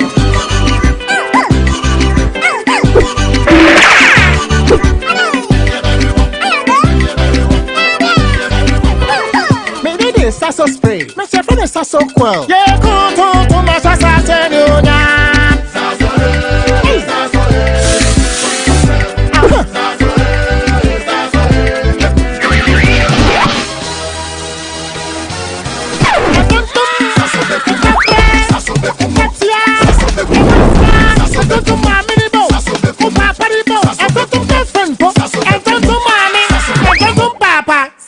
Come on, Tom Preco.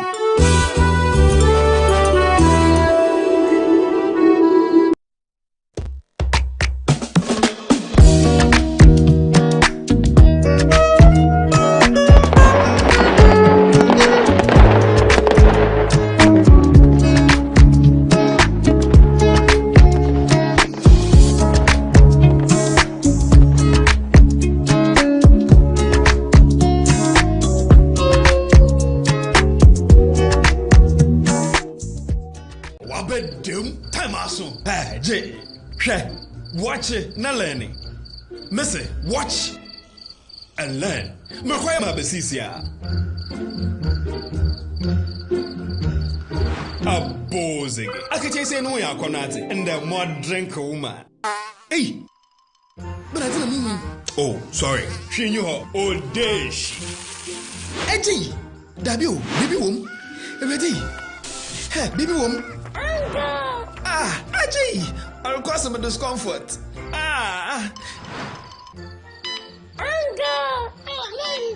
Sorry, well, uncle, where would I die? Why your funeral? Say a pessary insecticide GB at a user. Co pharmacy in a shop biamu. Na mum say a pharmacy supermarket and a shop ra. Na repedudu to a cotonwa. On for Royal Dutch and our Aerofield Trading. FE spray with Daimwa. In my line of work, a confident smile is everything. Kel Charcoal Toothpaste keeps me on top of my game and ensures my smile is always radiant and bright. With the tiring nature of my job, we spend several hours under the scorching sun. To keep our teeth white and our breath fresh all the time, we use none other than Kel Charcoal Toothpaste. Kel Charcoal Toothpaste. You're on a Kessie and in a kit one. Samayo Kendini, a who be here, Sametra Sapapadia to a mammy man for Kel Charcoal's natural ingredients, and a bomb is so buying, a man is swing, and a sense of Mama Hotel so a will bedroom. Kel Charcoal Toothpaste. Choose Kel Charcoal Toothpaste for anti-cavity, whiter teeth, and fresher breath all day. Available in 80 gram and 150 gram. Grab yours today. Kel, happy smile. This advert is FDA approved. So what about what your papa yeah, this is my secret. Give us P capsules. Emma, I want to go from now on to me bedroom. I didn't want them. Give us P capsules. Over do us, Mama. Oh no, enemy lawyer. And to lawyer no na show bottom. Are you broke? Are you broke? They na pon me see ba bet sia mo a ese ni die. Bosano. No. Ni dey na fi waka wo. The friend give us cold capsules. Say yes is yare na wo so ko di wu ni pedwem wani na wo posa amamman entimi ma wunja wo nan yi. Wonum give us cold capsules a obey free. Lawyer, give us cold capsules. And I give us P capsules. Hey, and I give us free. Obey Chinasuma. And men are what if you do what you do, Cronkwan, Efra. Give us core capsules. A pin for a batter, one more menu for an inquadawin if you do me a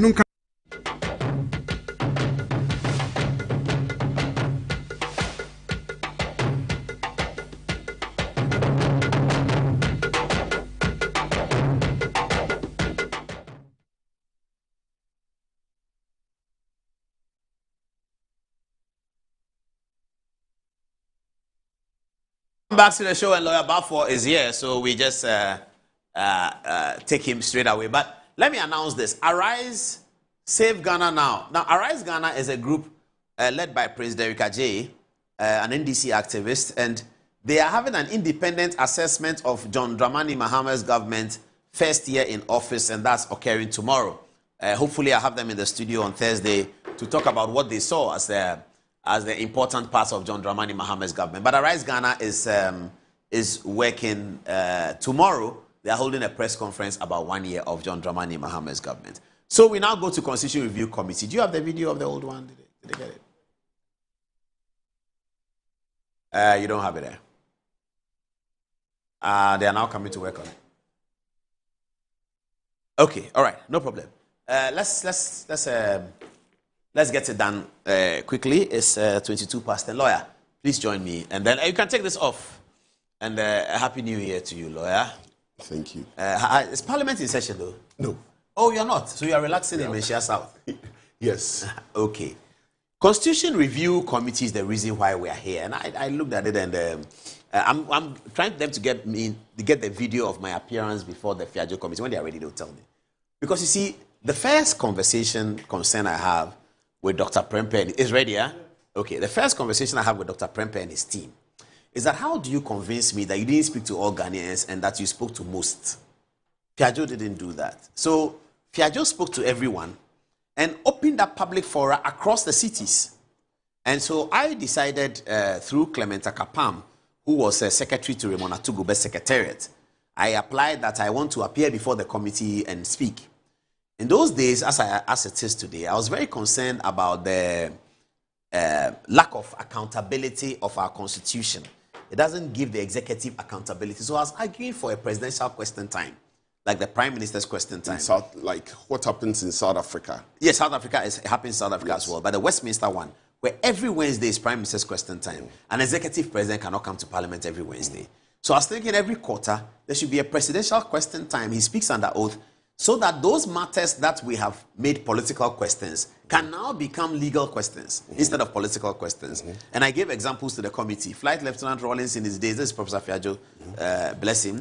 Flight Lieutenant Rawlings in his days had this shaving of haircut in Gadroom in Castle. We never got to know about it. President Kufuor has some issues that we never got to know about it. Right now, there are teething issues Ghanaians are asking, but you can never ask the president any question unless he avails himself for a press conference. He may or he may not. And even the State of the Nation's address. It's a monologue. It's even delivered and the debate happens without him. Absence. In his absence, yes. So if we were to have a presidential question time once a quarter where he appears before Parliament and takes 35 questions, all kinds of questions. In my view, we need to demystify the presidency.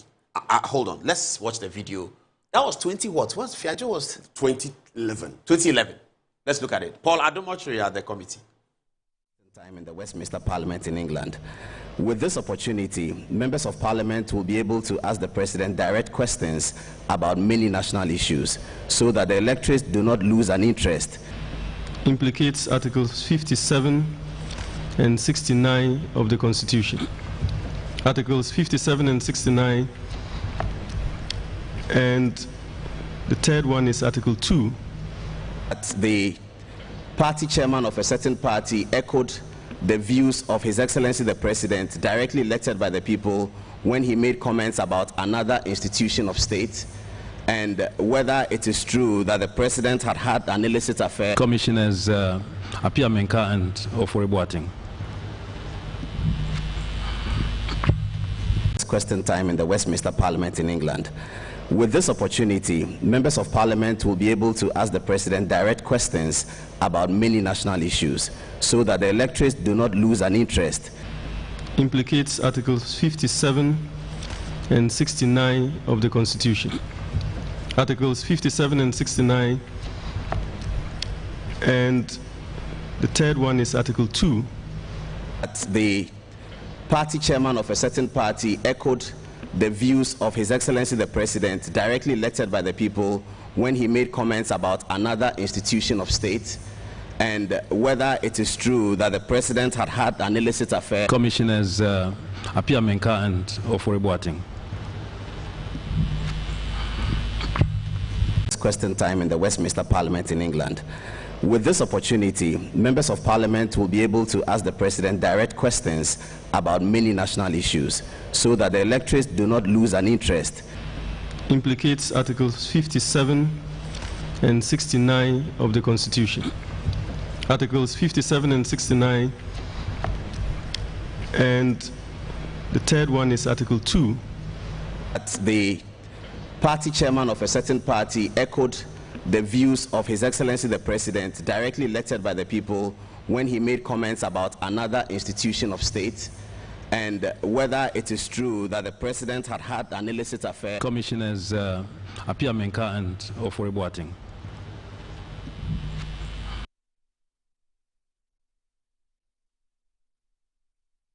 He's calling about. Okay, I just saw a call from Hassan Ayariga, the presidential candidate. Hassan, I'm on the TV. I'll come back to you in a minute. I'm with lawyer Bafuwa. So this is the Fiajo committee. Where is Akintin Apia Minka? Oh, there he is. There he is. There he is. So this was Professor Fiajo, distinguished constitutional lawyer. Osebari Makwesiata is a Cape Coast chief? Yes, yes. He's a lawyer? He's a distinguished public servant. Oh, I see, I see. And this is Kumbunguna. Yes. This is Dr. Nicholas Amponsan. Right. University of Ghana lecturer, Akintin Apia Minka, former Deputy Attorney General. Former Deputy Attorney General, former Deputy Trade Minister. Sabina Ofori-Boateng. Sabina Ofori-Boateng, a legislative consultant. Professor Samuel Ejapon. A Reverend Minister. Oh, Scott Poorman was in there. Was in there. I see. This is very interesting. Oh, my Lord, how are you? And Jean Mensah.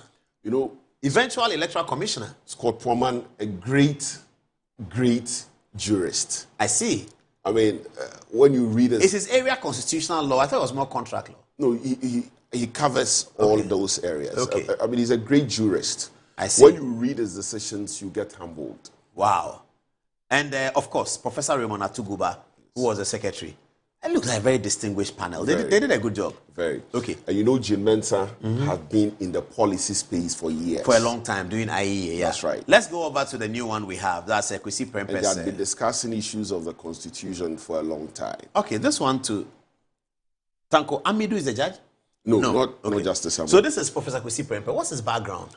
Professor Kwesi Prempeh. He's a law lecturer? He studied administration in Legon, did an MBA, did his Juris Doctorate in America. He teaches law. And so in that regard, you know, he has some understanding of the law. Is he an attorney? I'm not too sure of his profile. But he's a JD. In terms of Ghana... He is a JD. He's a JD. Okay. In terms of Ghana, I'm not... He hasn't been called to the Ghana bar. But for America... no, he has not been called to any bar in America as well. I mean, that was in the profile. Really? He's not been called? Yeah, he's a professor of law somewhere. Okay. I think it's... I've forgotten the university, but he's a professor of law. As in a person who teaches So he hasn't been called to the bar in America? That's what I think I read.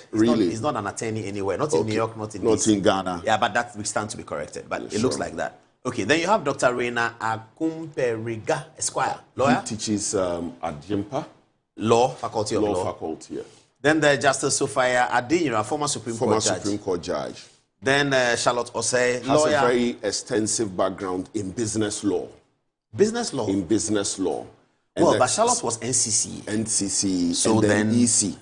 And so, you know, has had some interaction in terms of experience. So I'm wondering why Charlotte was there, and Kwesi Prempeh's public expression says that we spoke to 90%, 80%, that's okay, and that we didn't have funding. I really am confused about that. The committee didn't have funding to speak to all Ghanaians like Fiajo, because we had applied. We had applied to appear if they have a public hearing. I will restrain myself. No, that's not you. That's me. Yes. That really don't. Mr. Kwesi Prempeh, we don't understand that too. Who didn't give you the funding? Is it Atu Forson who is claiming bringing dollar down and has billions and billions and billions? Atu Forson couldn't fund this. That's what Kwesi Prempeh said. That they didn't get enough funding, so they couldn't speak to all Ghanaians.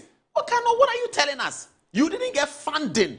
This Ghana that our gold board is doing money and you didn't get funding, saying, I'm confused. I think he should come back. And I'm going to continue this editorial. That the Constitutional Review Committee of Kwesi Prempeh, Dr. Reina, Sophia Adinyira, Charlotte Osei of NCCE, Professor Esi Ansah, Kwame Kaikari, a socialist communist, Alhaji Ibrahim Tanko. Socialist communist means that he wants everyone to be involved. That's what socialism is all about. How is Professor Kwame Kaikari on a committee? And Kwesi Prempeh tells us that they didn't have money. The money, you don't have to provide the money. The committee is not a commercial committee. They don't provide money. The chief of staff provides money. Ministry of Finance provides money. This is a Ministry of Finance that said they had so much money, 10 billion to put in a currency exchange. You don't have money to fund the people's agenda for a new constitution. I have been sending texts to Oliver Mahoda. Have you heard what the people are saying? They said they don't have money. You don't have money how? Well, I don't get it. Okay. Alhaji Ibrahim Tanko Amidu, a nice, handsome guy. Who's he? I'm not too sure of his background. Okay. So much is known. Then you have Dr. Godwin Jokoto. He's a law professor. At Legon? He's a law lecturer at Legon. At Legon Faculty of Law. Okay, so this is the team that did the Kwesi Prempeh work. And you saw the team that did the... my main concern, this is when the you look at this team, there is a lot of depth. That's what you see, isn't it? That's what I see. But I think they are equalized. Gabriel Scott Palman here will be equalized by Sophia Adingra over there, isn't it? It's not just. But Professor Fiajo's Professor Fiajo's background in constitutional law will probably be more depth than Kwesi Prempeh. Certainly. That nobody can argue on that. Professor Fiajo would have more depth in constitutional law than H. Kwesi Prempeh. H. Kwesi Prempeh is great, but Fiajo would have more depth in it. Professor Sophia Adingra is a Supreme Court judge. Charlotte is very important. NCC. Professor Kwame Kaikari is a communications expert. He led the School of Communication Studies. He's done something great by setting up the Fourth Estate. But I wonder how Professor Kwame Kaikari received the information that we cannot go to every region because we don't have money. I wonder how he treated that. Maybe in future we have to ask them more questions. Dr. Esi Ansan is good. She's a social psychologist, something like that. She teaches at Ashesi University. So yes, very important. Anyway, so their work concluded. What are the sticking out points? The sticking out point for me. So that's the first story. We are done with the first story about how the committee couldn't see people, all that. This is the second story. The sticking out point for me is the lack of explanatory notes. Explanatory notes. Explanatory notes, which explains what informed their choices in terms of proposals. I don't understand what you say. When you look at Professor Fiajo Commission's report, you see that to every proposal, they will explain the people they consulted. And then they will also explain the history behind the particular constitutional provision which they are seeking or proposing to amend. And they will also explain to you that we spoke to so many people. Most of them preferred this. Some of them, did not even prefer the amendment. And they will then go on to explain to you the constitutional history behind the particular constitutional provision which is up for amendment. And then when they have done that, right? So this is the Professor Fiajo Commission. Okay, so what did they? So what? Give us an example of what you're talking about. Findings and observations. I see something there. So, can you hold it so we can get some explanation? So, introduction. The legislative powers of Ghana are vested in Parliament to be exercised in accordance with the Constitution. The 1992 Constitution establishes a unicameral legislature consisting of not less than 140 members who are elected on the basis of universal adult suffrage. Currently, there are 230 members of Parliament. So he will give you all the necessary background. I see. Explain the functions of Parliament. Oh, that's a historical background. And they give you the historical background to the choice. So this is all leading to the provision he's going to talk about. He's coming to talk about. All this solid work. Yes, and then they will go ahead, the current position of the law on the issue. So they will then give you the current position. So the dimension of the issue, the main dimension of the issue were whether Ghana should practice a presidential or parliamentary system, maintain the hybrid system, or adopt the traditional system of governance. And so for him, this was the issue which was up for discussion by the people he consulted. And so he would then do the findings and observations. The commission finds that the 1992 Constitution has been openly described as creating a presidential system of government, but with features that are not fully in accord with the presidential system. The question this generates is whether or not the hybrid system should be changed in order to bring it fully in line with the presidential system. The commission observes, right? And so the commission then, so there's a reason. So there's almost a 3 or 4 dimensional conversation to each provision, the history, the background, what the committee found, and the committee's recommendations. That's what we expect. Is that not what you have with Kwesi Prempeh? No, that's not what you have with each Kwesi. You don't have that? You don't have that. Are you sure? Samson Lardy seems to be very excited about the Kwesi Prempeh thing. Why? You were on Newsfile the other day. So let me say this, Paul. Look, I commend them for the work they have done. We all do. Right? People spend their time to do this. Yeah. Yes. They spend time, energy, and resources. They could have done something else. It's public service. Yes. And so we commend them. Once they have done their report, it's up for discussion. Fortunately for us, we have the Fiajo Commission's report, and so we have something to compare with. We have the Professor SKB Asante the original one. So we have something to compare with. And so in doing our analysis, we are comparing with what we have had in the past. And it is not to berate what they have done, but we are here to explain to Ghanaians so that they know the choices that lie ahead of them. And so if this were to see the light of day in a referendum. Indeed, there's a school of thought. I mean, when I was on Newsfile, there was this push that the president should not even react to this by way of a white paper, because it's not a report of a commission. The president should forward it to an implementation committee to commence with the implementation of the proposal. And that is what got me scared, because I think that having delved into the Fiajo Commission's report, having seen the Professor SKB Asante report, and when I compare with the H. Kwesi Prempeh Committee's report, then I think that we should hasten slowly. We need to tread cautiously. We shouldn't rush into implementation. It requires an in-depth scrutiny.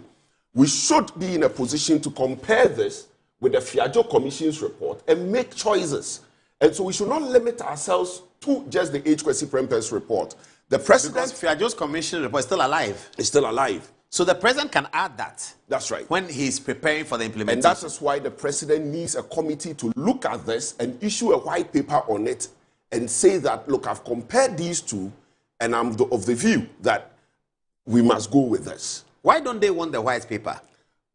They think that it is likely to suffer the fate of those that have been done in the past. Let's not forget that after... But that's political will. If the political will is not there, whether you have white paper or not, the president can just leave it. Don't forget, after the Fiajo Commission's report, upon the initiative of the emeritus leader of Parliament, H. Kwesi Chairman Sabusu, the man I respect a lot, and I call him... emeritus MP. No, I call him Swami Victor Usu. Oh, I see. Okay. That's interesting. I call him Swami Victor Usu. That's interesting. Because of how good he speaks the Queen's English. Ah, I see. You know, he speaks very well. And so when I think the president should set up a committee, let them evaluate all the reports, including the Oseche Mensah Committee's report. Yes, the Akufo-Addo one. Which was chaired by Clara Berry, right? British? No, Clara is Clara. Is it Berry? Clara Berry. Okay. Right? So we can evaluate and then make choices, because this is the Clara. This is Clara Kasati. This is the one that Chairman Mensah did? Yes. But where's Chairman Mensah in the photographs? No, he wasn't part of the committee. He constituted the committee. He constituted it. Okay, so let's look at Victor Brobe, the lawyer, the lecturer. Clara Kasiti, then you have Professor Johnson Asafo-J, Dixon Chinebua Kodia. Yeah, for good guy. Right. Nana Teria Ochi, he's a secretary, he's a speaker's lawyer in Parliament. But that's not Nana Teria Ochi, this is him. Okay, Mercy Labi, Honorable Alfred Chiayeboa is a Deputy Attorney General. Anthony Forson at that time, I guess, was the president of the bar. And the distinguished. The most superior, Yoni Kulendi. And John Inwoza. Okay. So all this work has been done. Then Kwesi Prempeh himself give an overview of Fiajo's work, which is almost like when you're writing a book, you have to... So as part of his mandate, he was supposed to evaluate as part of the committee's work. To review Fiajo's work and give a certain analysis on it. Then to review this one, give a certain analysis on it. That's right. Even go all the way to SKB Asante, if you will. Did he do that? No, he did that. He made references to them in part. References at the beginning that this had happened. He didn't say anything about what they did. No. No. So, but when you look at the work that we have done, if it can be projected, you see that we have compared the Fiajo Committee's report to what... Let's go there now. Let's go there now. So, you see that... This work is done by Lawyer Bafo's law firm. It's called Sarkodie Bafo Partners, and I commend the lawyers in there. Yeah, they did a great good job. It was a very short time when you called me. It was a few hours they had finished. That's right. So they've put together this work, comparing the Fiajo Committee's report with that of the H. Kwesi Prempeh report. Let us in. You would observe that, so you look at the tenure of office of Parliament, Fiajo Committee recommended retaining the current 4-year term of MPs. Because the H. Kwesi Prempeh Committee had recommended that the tenure of the president should be extended to 5 years. They are also proposing that we extend the term of Parliament to 5 years to align with the proposed executive term. Dual citizenship. Fiajo Commission didn't say anything on dual citizenship. But we have it. We have it. Yes. Dual citizenship. There was an amendment to the Constitution under Obeda Samoa to achieve that, yeah. But there were still restrictions on what they can do and what they cannot do. Exactly. Yeah, correct. But H. Kwesi Prempeh recommends allowing dual citizens by birth to contest for Parliament without renouncing their other citizenship. Right? That's an interesting one. Yes. Dual citizen by birth, so a person born as Ghanaian. Yes. Picks up an American citizenship like Kweku Azar. Yes. And he wants to be MP of Ododo. I'll tell you, Paul, I am biased towards this. Let's look at the provision elsewhere. America has dual citizenship. Are dual citizens allowed to be congressmen? I'm not too sure. But can you check that for me very quickly? There are efforts. What I can tell you is that there are efforts to restrict dual citizenship and what they can do in America. Yeah, it's always been. Now, especially when the Republicans are in power. There is a serious effort towards that. In fact, the Republicans are trying to bring American citizenship to uni. You can't have dual. That's right. You have an American passport, only that. If you take another one, you renounce the American. That's right. I hope they don't achieve that. So, Trump is taking that to the Parliament. Okay, so here they didn't want that. Okay, let's move on. So Article 71. You know, this has always been controversial. This has always been controversial. Professor Fiajo said all such salaries, allowances, privileges, and facilities should be determined by an independent public emolument commission. Is that what we've been doing? The Green Street Report? That's it. Chinwe Hesse, that's what we've been doing? That's right. Okay. Now, or perhaps he means an independent not appointed by the president? That's right. Okay. Then that's different. An independent emolument commission should be established to determine the salaries. So H. Kwesi Prempeh agrees with Fiajo here. The existing provision leaves the president to determine the emoluments payable on the recommendation of a committee of no more than 5 persons appointed by the president. This is the existing provision. Okay. What is Kwesi Prempeh changing? Kwesi Prempeh sides with Fiajo. An independent committee, right? And so they are aligned. Do they both have the president? Did they give the president a role? No, the president doesn't have. So who appoints the independent committee? So it will be constituted, and I think by Parliament. By Parliament, or okay, something. All right. Okay, let's move on. 78.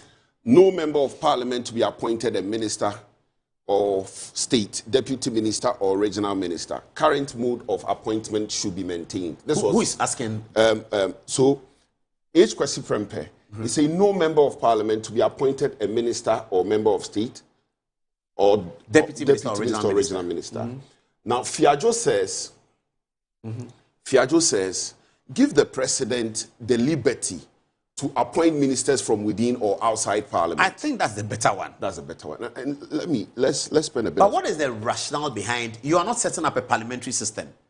Neither are you setting up a full presidential system. You are leaving the constitution as a hybrid.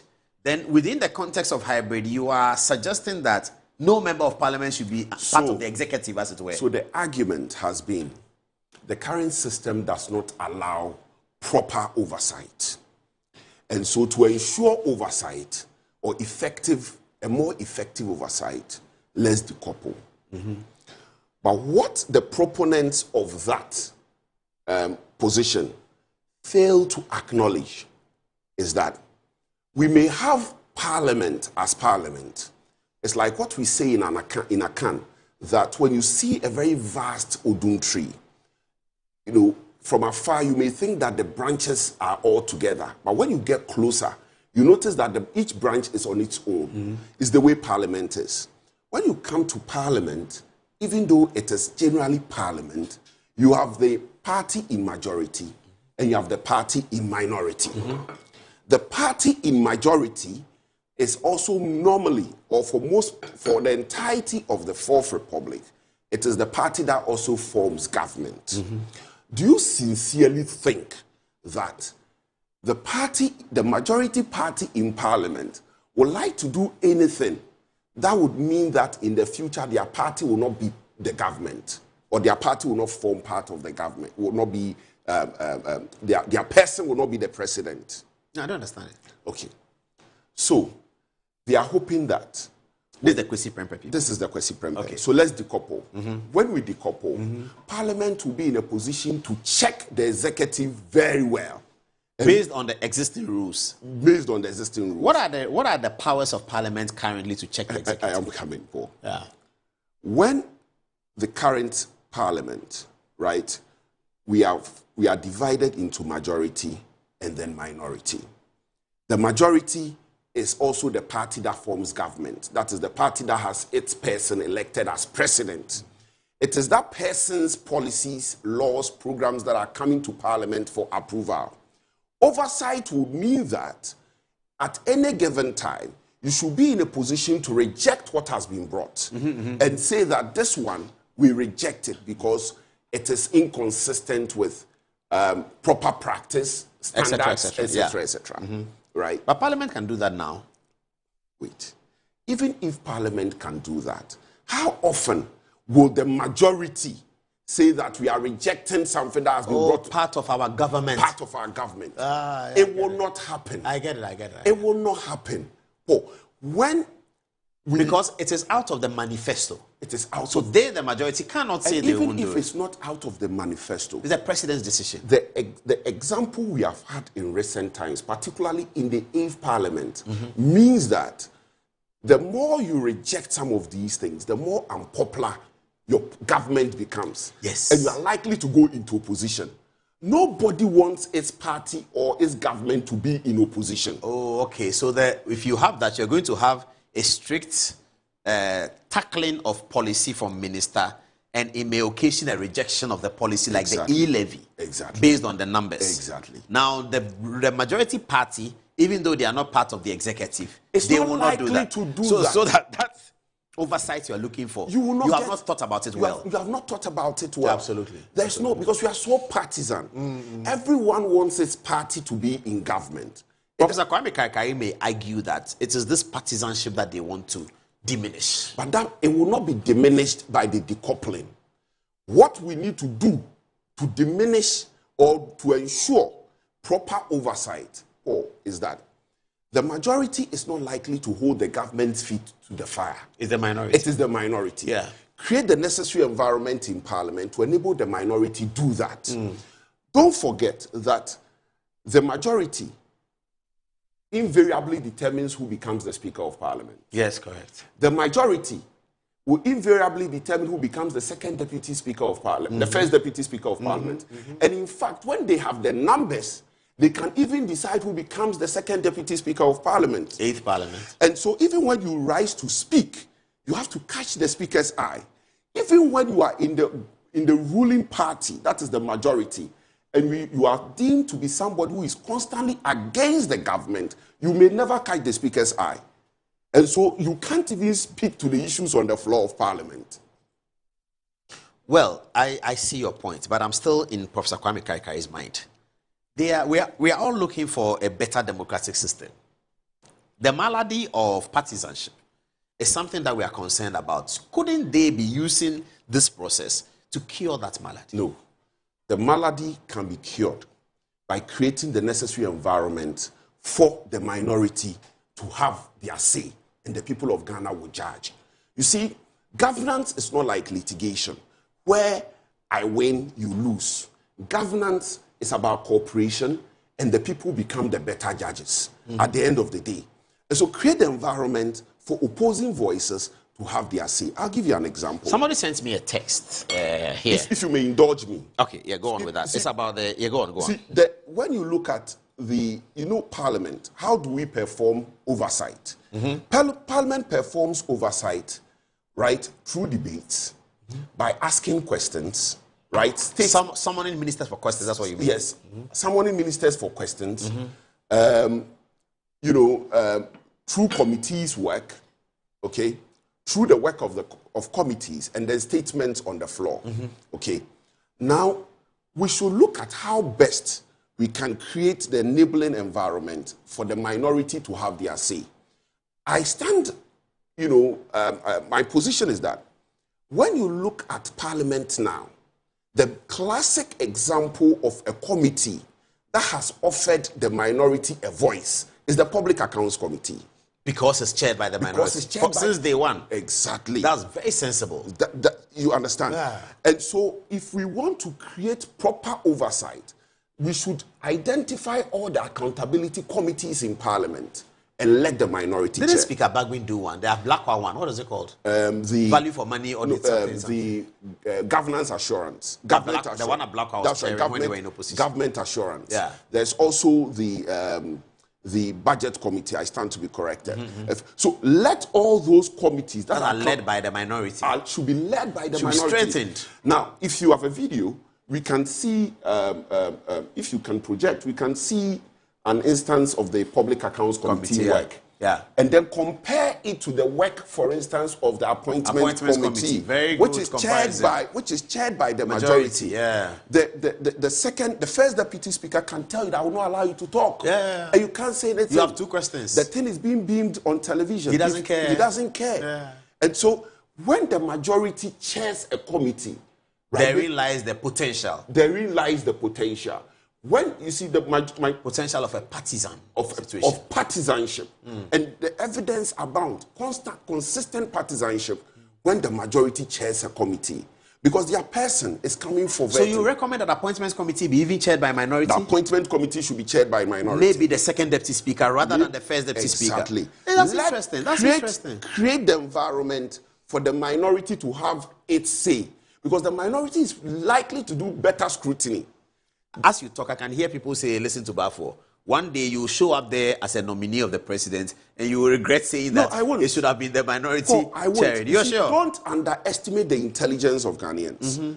They are able to decipher from the facts what is right. But if you have a mischievous chairman, second deputy from the opposition, it can really create mischief for the president's nominees. So on the committee, all that is going to happen is that the appointments, the members of the committee can freely ask their questions. If there is any scandalous language, you can stand on the rules of Parliament, the standing orders, and challenge it and say, this is scandalous, and I expect a ruling from you, right? We can create various mechanisms to ensure that there's serious decorum at that place. So the minority is able to speak freely there, and then the majority is also able to speak freely there. In any event, the Public Accounts Committee, have we seen anybody doing mischief there? No. And it is chaired by the minority. It has worked. It has worked. And so let's replicate it. Okay, so your solution for oversight, which is the reason they gave for saying the president should not choose ministers from Parliament, you think is flawed? No, it's flawed. That oversight has nothing to do with it? No, oversight. Oh, and in fact, in my view, if you restrict the president from choosing from Parliament, you are doing the nation a great disservice. I'll give you an example. We finished the conversation, and Mikael, this for you. We finished the conversation on Bafo making the point that the oversight that was given as a reason for this proposal from the H. Kwesi Prempeh Committee is completely flawed. That oversight must be achieved other ways, as he described it, using committees that should be chaired by a minority, etc. Let's move to the next one. You were saying something. Look, in the 8th Parliament, we all anticipated that with the election of Speaker Bagbin, a very experienced legislator, a very experienced lawyer, we thought we were going to see some independence of thinking, independence of action. You didn't see it? Very, very partisanship. And we knew what happened in this country. I mean, I'm not the one to judge. Yeah. Ghanaians can judge for themselves. Even though I commend him for a lot of good work done. But, watchers would say there was high degree of partisanship. And so we have seen... Including clashes with the Supreme Court. Including clashes with the Supreme Court. By the Speaker himself. Exactly. Exactly. So let's even use the 8th Parliament as an example, right? Even though it was not a decoupling. Well, you have a Speaker from the minority group. But you minority by one, though. So it's not a major minority. It's not a major minority. But, you know, similarly, the fact is that Parliament is controlled by the Speaker. Whatever happens in Parliament, it's the Speaker that controls it. Whether you talk, whether your questions will be admitted, whether your statement will be adopted, it's the Speaker. And so when you have a Speaker from the other side, right, similarly, you can say that you are likely to have a balanced oversight. But that is not what happened. Okay. What's the other provision now, that was? So let me say this. If we stop the decoupling, we are going to also be constrained in terms of transition. When, for instance, you choose your Minister for Finance from Parliament, you have the benefit of somebody who has seen what happened in the last 4 years or 8 years. And so he comes in with experience, he comes in with knowledge, and so he can take it up from where it was left off. Like Atufosin. Like Kojo Baredu, like Yasafo Mafo. So we have examples of how Parliament has, choosing from Parliament has impacted positively on the governance of this country. Now, coupled with what happened in 1978 in terms of what the decoupling caused us, I would go for Professor Fiajo. Allow the president to choose in Parliament. That's right. Out of Parliament. Out of Parliament. So the current restriction on the Parliament to choose majority of ministers from Parliament, I disagree. I think that it should be amended. This is where I can read a text. Somebody sends me a text and says that this provision about taking ministers only from outside Parliament is by the American diaspora.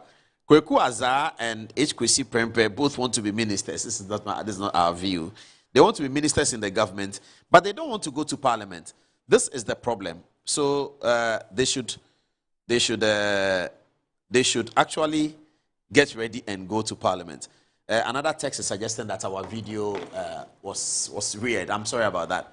I think that my people didn't put the video well. We'll get it sorted. So Paul, my research assistant Aaron Alampine has quickly sent me the U.S. situation. Yes, situation. Yes. What is it? What the U.S. Constitution requires for the House of Representatives, a person must be at least 25 years old, have been a U.S. citizen for at least 7 years. So even the U.S. is not a carte blanche situation. There's a qualification. You must have been a U.S. citizen for at least 7 years. Yeah, but that means they will admit of dual. Because 7 years means if you are 25, you've been since 7 years. So you've been since you were 18. Yes. So perhaps you're not born American. It is also being qualified by birth. Yes, and so the question by birth. I think, Ghanaians in the diaspora, particularly those of Ghanaian, birth, they have done a lot to help in the development of this country. Remittances have been good. Intellectual ideas. We may have to start considering them in that regard. Let's have a deeper discussion on that. Maybe a second chamber? Well, for them. Well, and then for the Senate, you must have been a U.S. citizen for at least 9 years, right? So, Paul, I rather think that the Professor Fiajo Commission's recommendation is better. Leaving the hands of the president to choose from among his citizens wherever they find themselves, including Parliament. I would take it a step further that if I am to advise the president, choose your finance minister from Parliament, choose your foreign minister from Parliament, choose your local government minister from Parliament, it ensures continuity. And there's no time, there's no delay in terms of the transition. There's no need for acclimatization because most of their policies come through Parliament.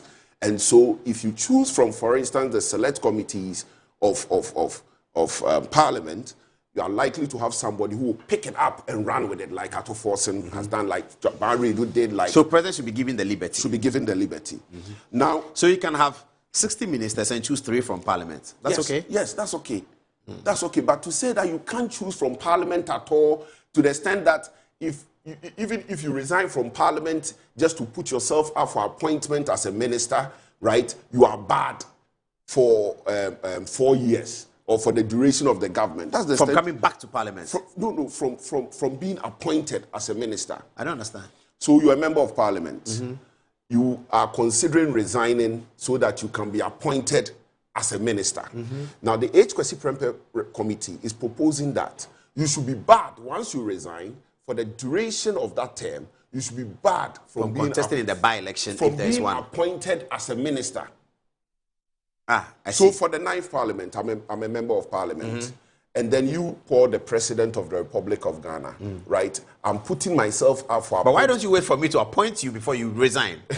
That's really what it is. That's really an announcement must come. That's right. That's what it was in the Third Republic. An announcement comes, then you resign. What it means is that even if an announcement comes... And you resign. And I resign, you cannot appoint me. That's what it means. Oh, I get your point. Once you have decided to go into Parliament... Yes. Then once you are in Parliament, you can't leave and become minister. That is the point. Oh, so they are trying to cure the potential of Parliament is set up. 8 Parliament, 20 have resigned.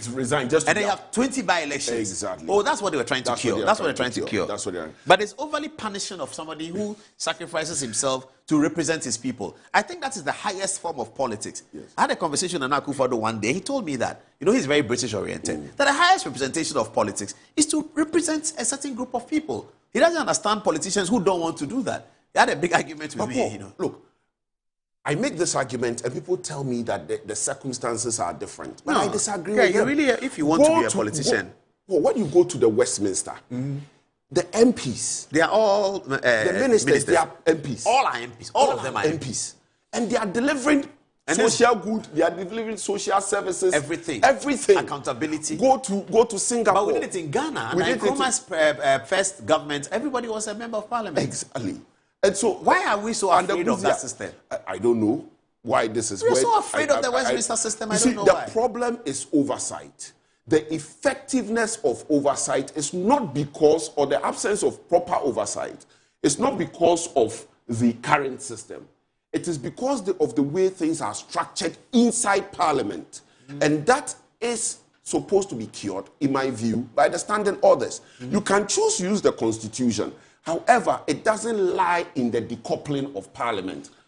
Before we take the text message, 11 o'clock, there was another article, 290. What did Kwesi Prempeh say about that? Paul.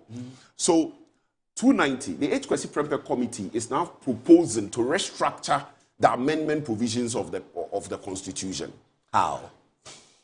So now, rather than we having the entrenched, the semi-entrenched, the entrenched and the non-entrenched, H. Kwesi Prempeh is now proposing to have, the H. Kwesi Prempeh Committee is now proposing to have entrenched, semi-entrenched, and then non-entrenched.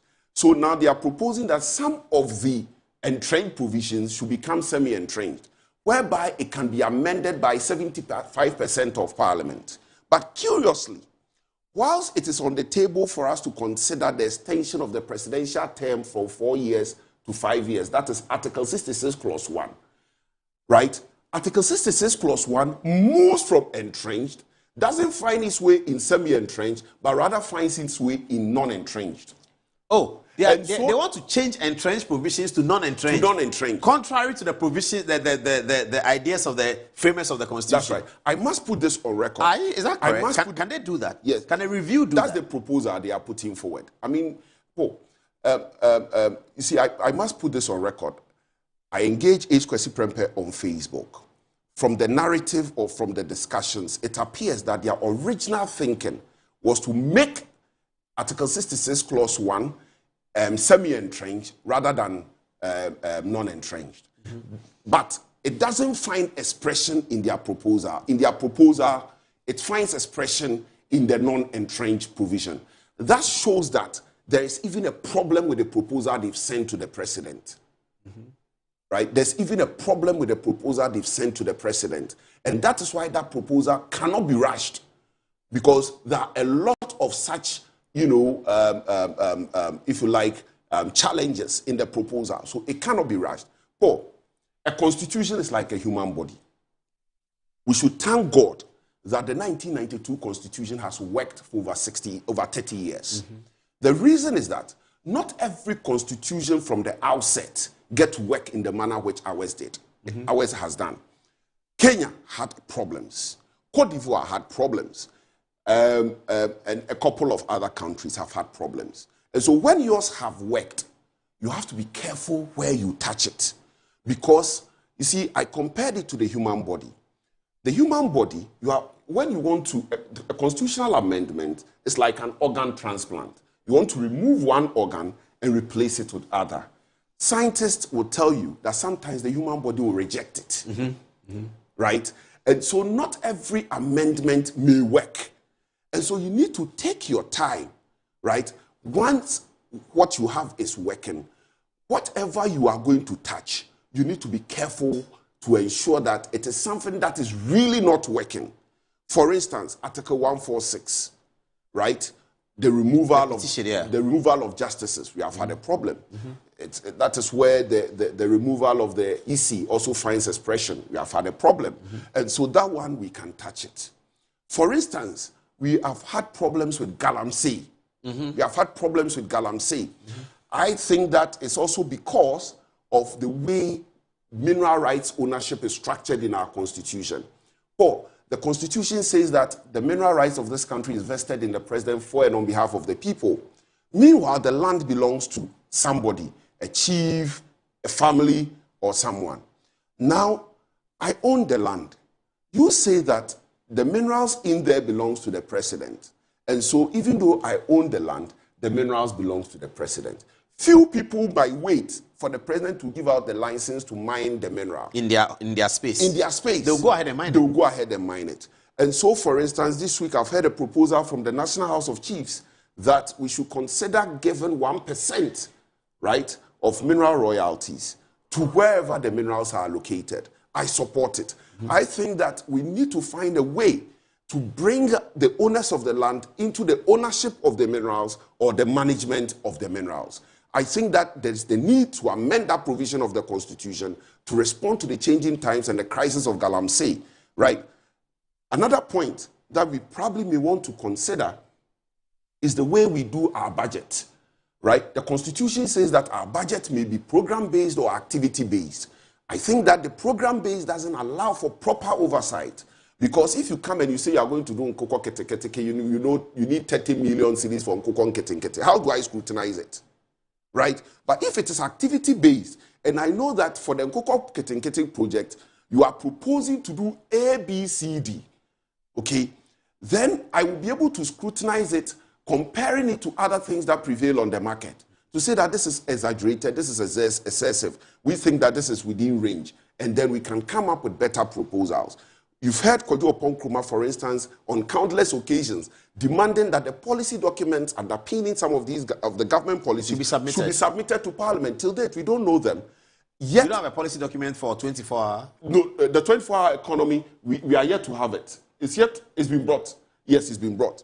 And so we need to have oversight, proper oversight, because of these. When you have these policies, it might not be enough because it doesn't tell you the granular details of what the money is going to be used for, right? So this is all about oversight. This is all about oversight. And so you are happy or unhappy that the Kwesi Prempeh Committee is proposing amendments to portions of Article 290? I think that it is dangerous.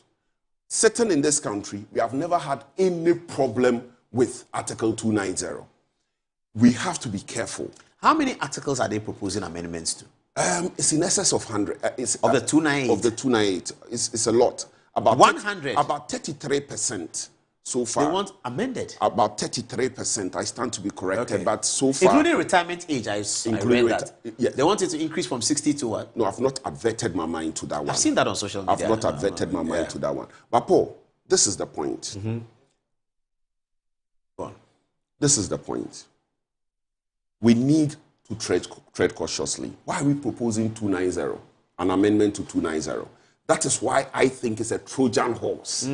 Because if you are not careful, what Ivory Coast has suffered and Benin suffered, we are also going to suffer the same. The enshrined provisions are safeguards against abuse of power, right? And the failure of our constitution. They are the guardrails, and they acknowledge that in the constitution. Now, the people must have a say as to the tenure of office of the president. We shouldn't leave it to Parliament because we are all politicians. If my party is in power Oh, we were saying breaking the 8. We're saying breaking the 8. Yes. We wanted to be in power beyond 8 years. Yes, yes. And so if we can amend the constitution in parliament just so we can be in office for more than 8 years, don't you think we will do that? We'll hurry up and do it. Exactly. Add one more year. Exactly. So our sociological experience should tell us that some things you don't touch. Especially when you see what is going on in Ivory Coast, what happened in Benin. Well, but that's why they say they didn't touch third term. When they look at Ivory Coast and Benin, it's why they didn't touch. But in Benin, it wasn't a third term. It was a proposal to extend the term from 5 years to 7 years. Yeah, and that became a problem. That became a problem. And you know, when you look at the experiences around, what happens is that it is first an extension of the term. Next is the removal of the term limit. Right? And subsequently they say, why don't we even allow Parliament to even elect the president? Then we are going to 1960. Then we are going to 1960. Okay, let's get the text messages. When we come back from the questions, we'll let you answer those questions because it's past 11 now. Let me go to the text messages now. Who should I start with? Ella, what are people saying? Ahmed Issa says, Paul, kindly ask lawyer how would appointing all ministers out of Parliament prevent or give that institution the strength of oversight. The partisan would still exist regardless of the appointment of ministers or not. Abraham says, I totally disagree with dual citizenship. Even people who have seen the suffering of this country, we know they see top, and people who have two citizenships, they would definitely do worse. Seth says, Paul, kindly ask lawyer what he thinks of the chairman of Finance Committee and the board member of Bank of Ghana when the Finance Committee has oversight responsibility over the Bank of Ghana. Mohammed says, Apostle Paul, kindly put this question to the lawyer.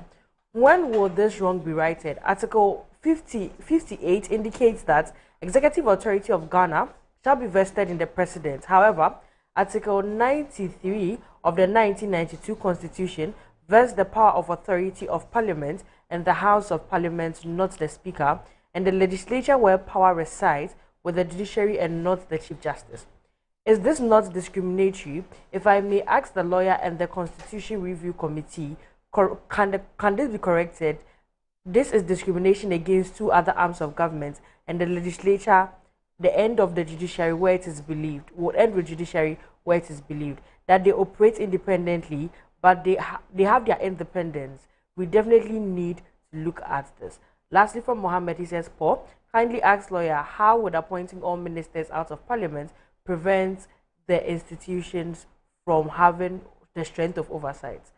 Over to you, Anzibah. Thank you very much, Ella. Coming from Master Planner, he says 25 days to go to the polls. We, the grassroots of the NPP, fear no candidates from the NDC. Dr. Baumia will surely secure victory for the NPP come 2028, inshallah. Votes Dr. Baumia, number 3 on the ballot paper. Ellie Obama says, Good evening, Paul. I am genuinely perplexed as to why certain individuals within the NDC would seek to remove Asiedu Inketia, considering his status as the most popular and reliable figure in the party, who could potentially succeed John Mahama.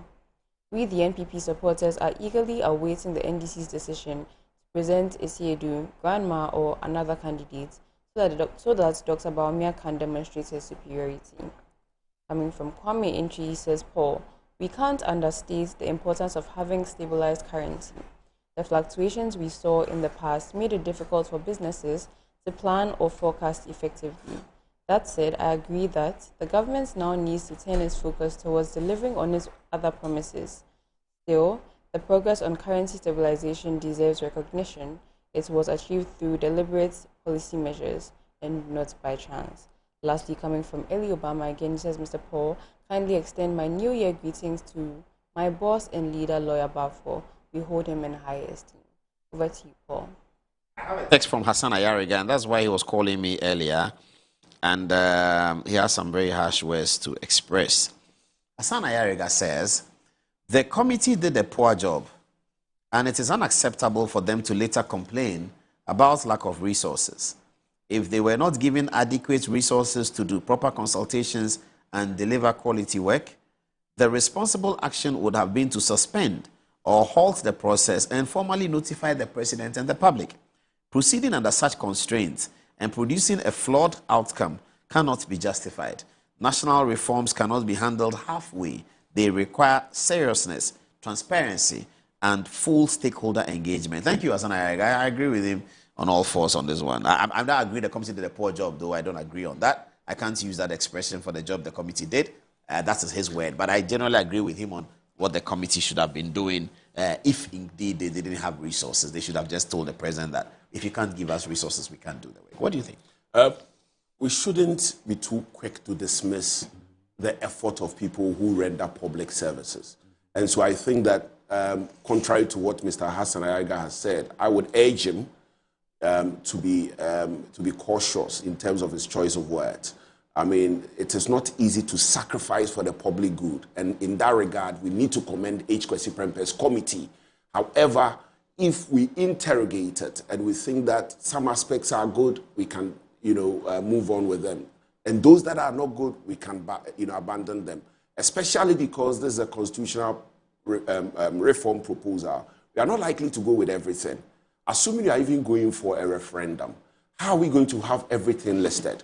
And so it aligns with my position that let's look at the most important ones and then pursue them, rather than go with every other thing which is on the table. Hassan Ayariga comes through again. Today he's very serious. He says that they failed to engage political parties. Did they? And their leaders. They did. In the process, I think they did. They did. They engaged. Maybe they didn't engage him. Yes. He said they failed to engage political party leaders in their process. No, this omission is a serious procedural flaw. No. Political parties are key stakeholders in our democracy, and any national process of this nature must be inclusive and consultative. As political parties, we therefore intend to hold a press conference to formally express our concerns and to petition the president to take the necessary steps to correct this oversight and ensure proper consultation. He says they didn't. He said they didn't consult no MPP. He said they didn't. No, they consulted us. Who is us? The MPP. In Parliament. In Parliament. Yeah, but that's Parliament. No, the National Party. The National Party agreed that we should meet them. We put together a team. Did they consult the National Party? The National Party, right, decided that a team together with those a team of people involving representatives from Parliament. Okay. So did they consult parties who didn't have representation in Parliament? I'm not too sure about that. Maybe that's what happened. But as far as the MPP is concerned, we're consulted. And I can't say that otherwise here. So he says that we should cover the press conference. I'm just texting him that we cover all press conferences and we would. But he's going to hold a press conference. He said tomorrow, actually. He says, as political parties, we therefore intend to hold a press conference to formally express our concern. He doesn't say when. To formally express our concern and to petition the president to take he doesn't say when. He says they will hold a press conference. Would you agree to a suggestion that perhaps, given the good heart that we can see that the Kwesi Prempeh committee had, that the president should perhaps return the document to them for them to fill in these gaps? On Newsfile, H. Kwesi Prempeh said that they intend to send the second part of the report to the president on the 5th of January, which was yesterday. Second part? Second part. What's in the second part? The second part will contain the explanatory notes. Oh, all those things? That's right. But why did they have to be in a hurry to send the first part and later a second part? I'm not too sure. Was there a deadline they were working with that cannot be changed? I'm not too sure what informed that choice. Okay. But that is what he said. Indeed, when I raised the point that there was no explanatory notes, it was made to seem that we're expecting a voluminous document. No, all we need is an explanatory note to inform us about the policy choices. It is relevant for the interpretation of the Constitution if we decide to go with their proposal. You know that Section 10 of the Interpretation Act, right, among the tools of interpretation, among the consideration in terms of interpretation are such explanatory notes. And so in their absence, we are not able or we are not informed of the history behind the choices we are making, and that is improper. And that is why Professor Fiajo went to that great depth of making sure that he provides the history and why, certain decisions were made in his report. All right. I think that we can't finish this conversation in this program. We'll have to tackle it again. Now we need to see what he sends to the president on 5th January. Will it be available to the public? I'm not too sure. And I'm not even aware whether it's been sent. But you are right to have asked why, send such reports in piecemeal. Yeah, it's a very major situation. Why do you send it in piecemeal? Maybe they had a deadline to respond or something like that. Maybe. Well, I'm not too sure why. Okay. I think we can leave it here for now and then. So when does Parliament in session? Parliament is on recess. Until when? Early February, I understand. The first week of February. Also, we're not going to have the sessional address this month? No, it will be in February. Okay. And then what are the big issues in the LGBT bill coming up? The LGBTQ bill, I think that there's some tardiness on the part of the NDC. They don't want to address it. But there's something in this proposal which I find very curious. And Paul, we need to have time to educate We have to have time to deal with that one. That they are proposing that there should be a provision for intersex children. That in the Constitution. In the Constitution. Let's hold it. We'll deal with that. I know you have more research to do on that. We'll deal with that. As lawyer Moses Foreman, when he's seen that, I've seen that. I'm not too sure. He sent me a text concerned about it. For those who saw the evolution of gay rights in a place like Britain, it evolved like a snake, right? And so that's the way it comes. When you open one door, it becomes the access door for all rights to come. In fact, people talk about the LGBT thing, beginning with all of us as children with Captain Planet. Exactly. Captain Planet is the hero. He's going to take pollution down to zero. Yes. They were talking about pollution. Yes. But apparently that was the beginning. Yes. So you are so right. Yes. In opening one door, yes. They started with gender parity. That's right. And that's the door. That's right. I mean, from gender parity, they on and on and on and now LGBTQ. Exactly. So the and they question start is, with LGBT. Then now you have QQ plus. What has informed the proposal for intersex children and all those things? What is intersex children, though? Children who are both male and female. Both male and female. What you used to call hermaphrodite? Exactly. That we should do what with them? That there shouldn't be a curative measure, a correction measure on them. As it is now, the surgery always performed on them. On them until they are old enough to make a decision. Where they choose to go. The question is, why, so they must grow like that till 18. The question is, why must it find expression in the constitutional amendment process? What research exists in terms of how many children we are having in the system? And as you say, if it's not broken, don't fix it. Who is complaining? Who is complaining? This is serious. Who is complaining? This is all the American civil society lobby bringing us all of these LGBT conversations. They claim that it was part of why the MPP was booted out of power, because the MPP were sold by the NDC to Ghanaians as pro-LGBT, and the Ghanaians hated that. I went to Asin North for the by-election of Jachi Kwesi. When I got on the ground that day, I was told that the MPP would lose the election because throughout the campaign it's been said that MPP won the numbers in parliament so that they will bring gay things to Ghana. And so people should vote for Jachi Kwesi as opposed to the MPP candidate, because Jachi Kwesi will make the NDC get the numbers that is useful to block the unnecessary LGBT agenda of Nana Addo Dankwa Akufo-Addo and his people. That's what we're told. 24 minutes past 11. Lawyer, I'll leave it here. Thank you so much, Paul. We'll do it again. I'll visit you in your office very soon. Sure. Enjoy. Sure. Don't hold on your seat. Don't go. Okay, let me take one text message from you each, then we wrap it up. Answer first. All right. Thank you, Paul. Coming from Intim Sapon, he says, lawyer, I would like to know if the term of a member of parliament will also be 5 years. Should that of the president be extended to 5 years?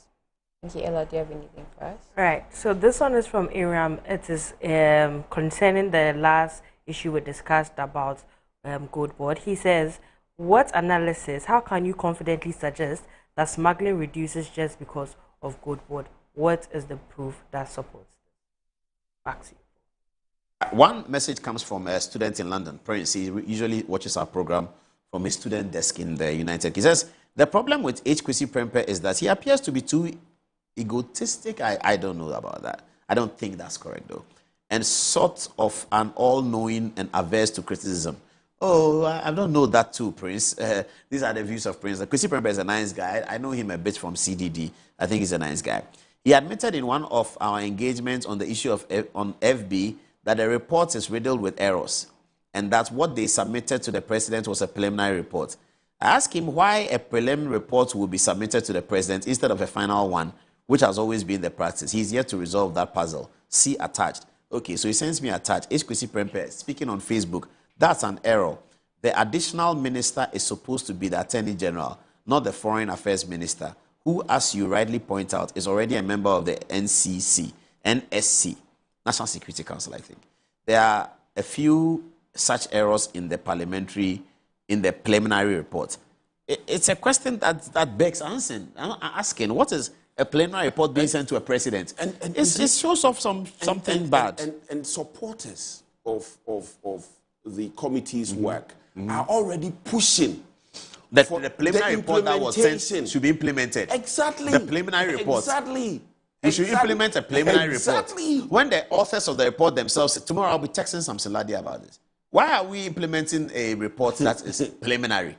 But how does a president commission a report and he gets a preliminary?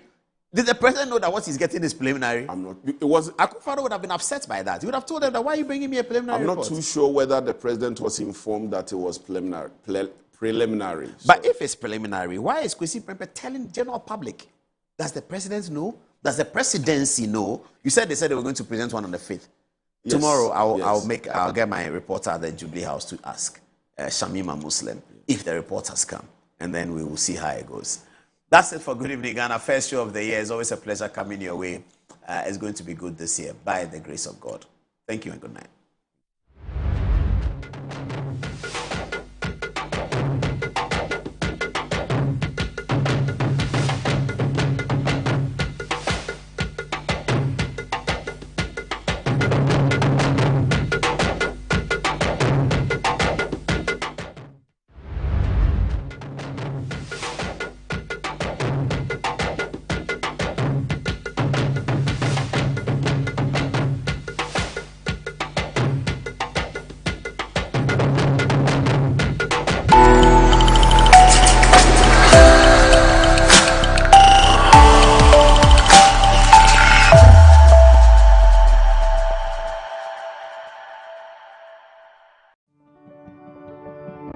Has Christianity always been one of the religions in the world to you? No, 1,000 times no.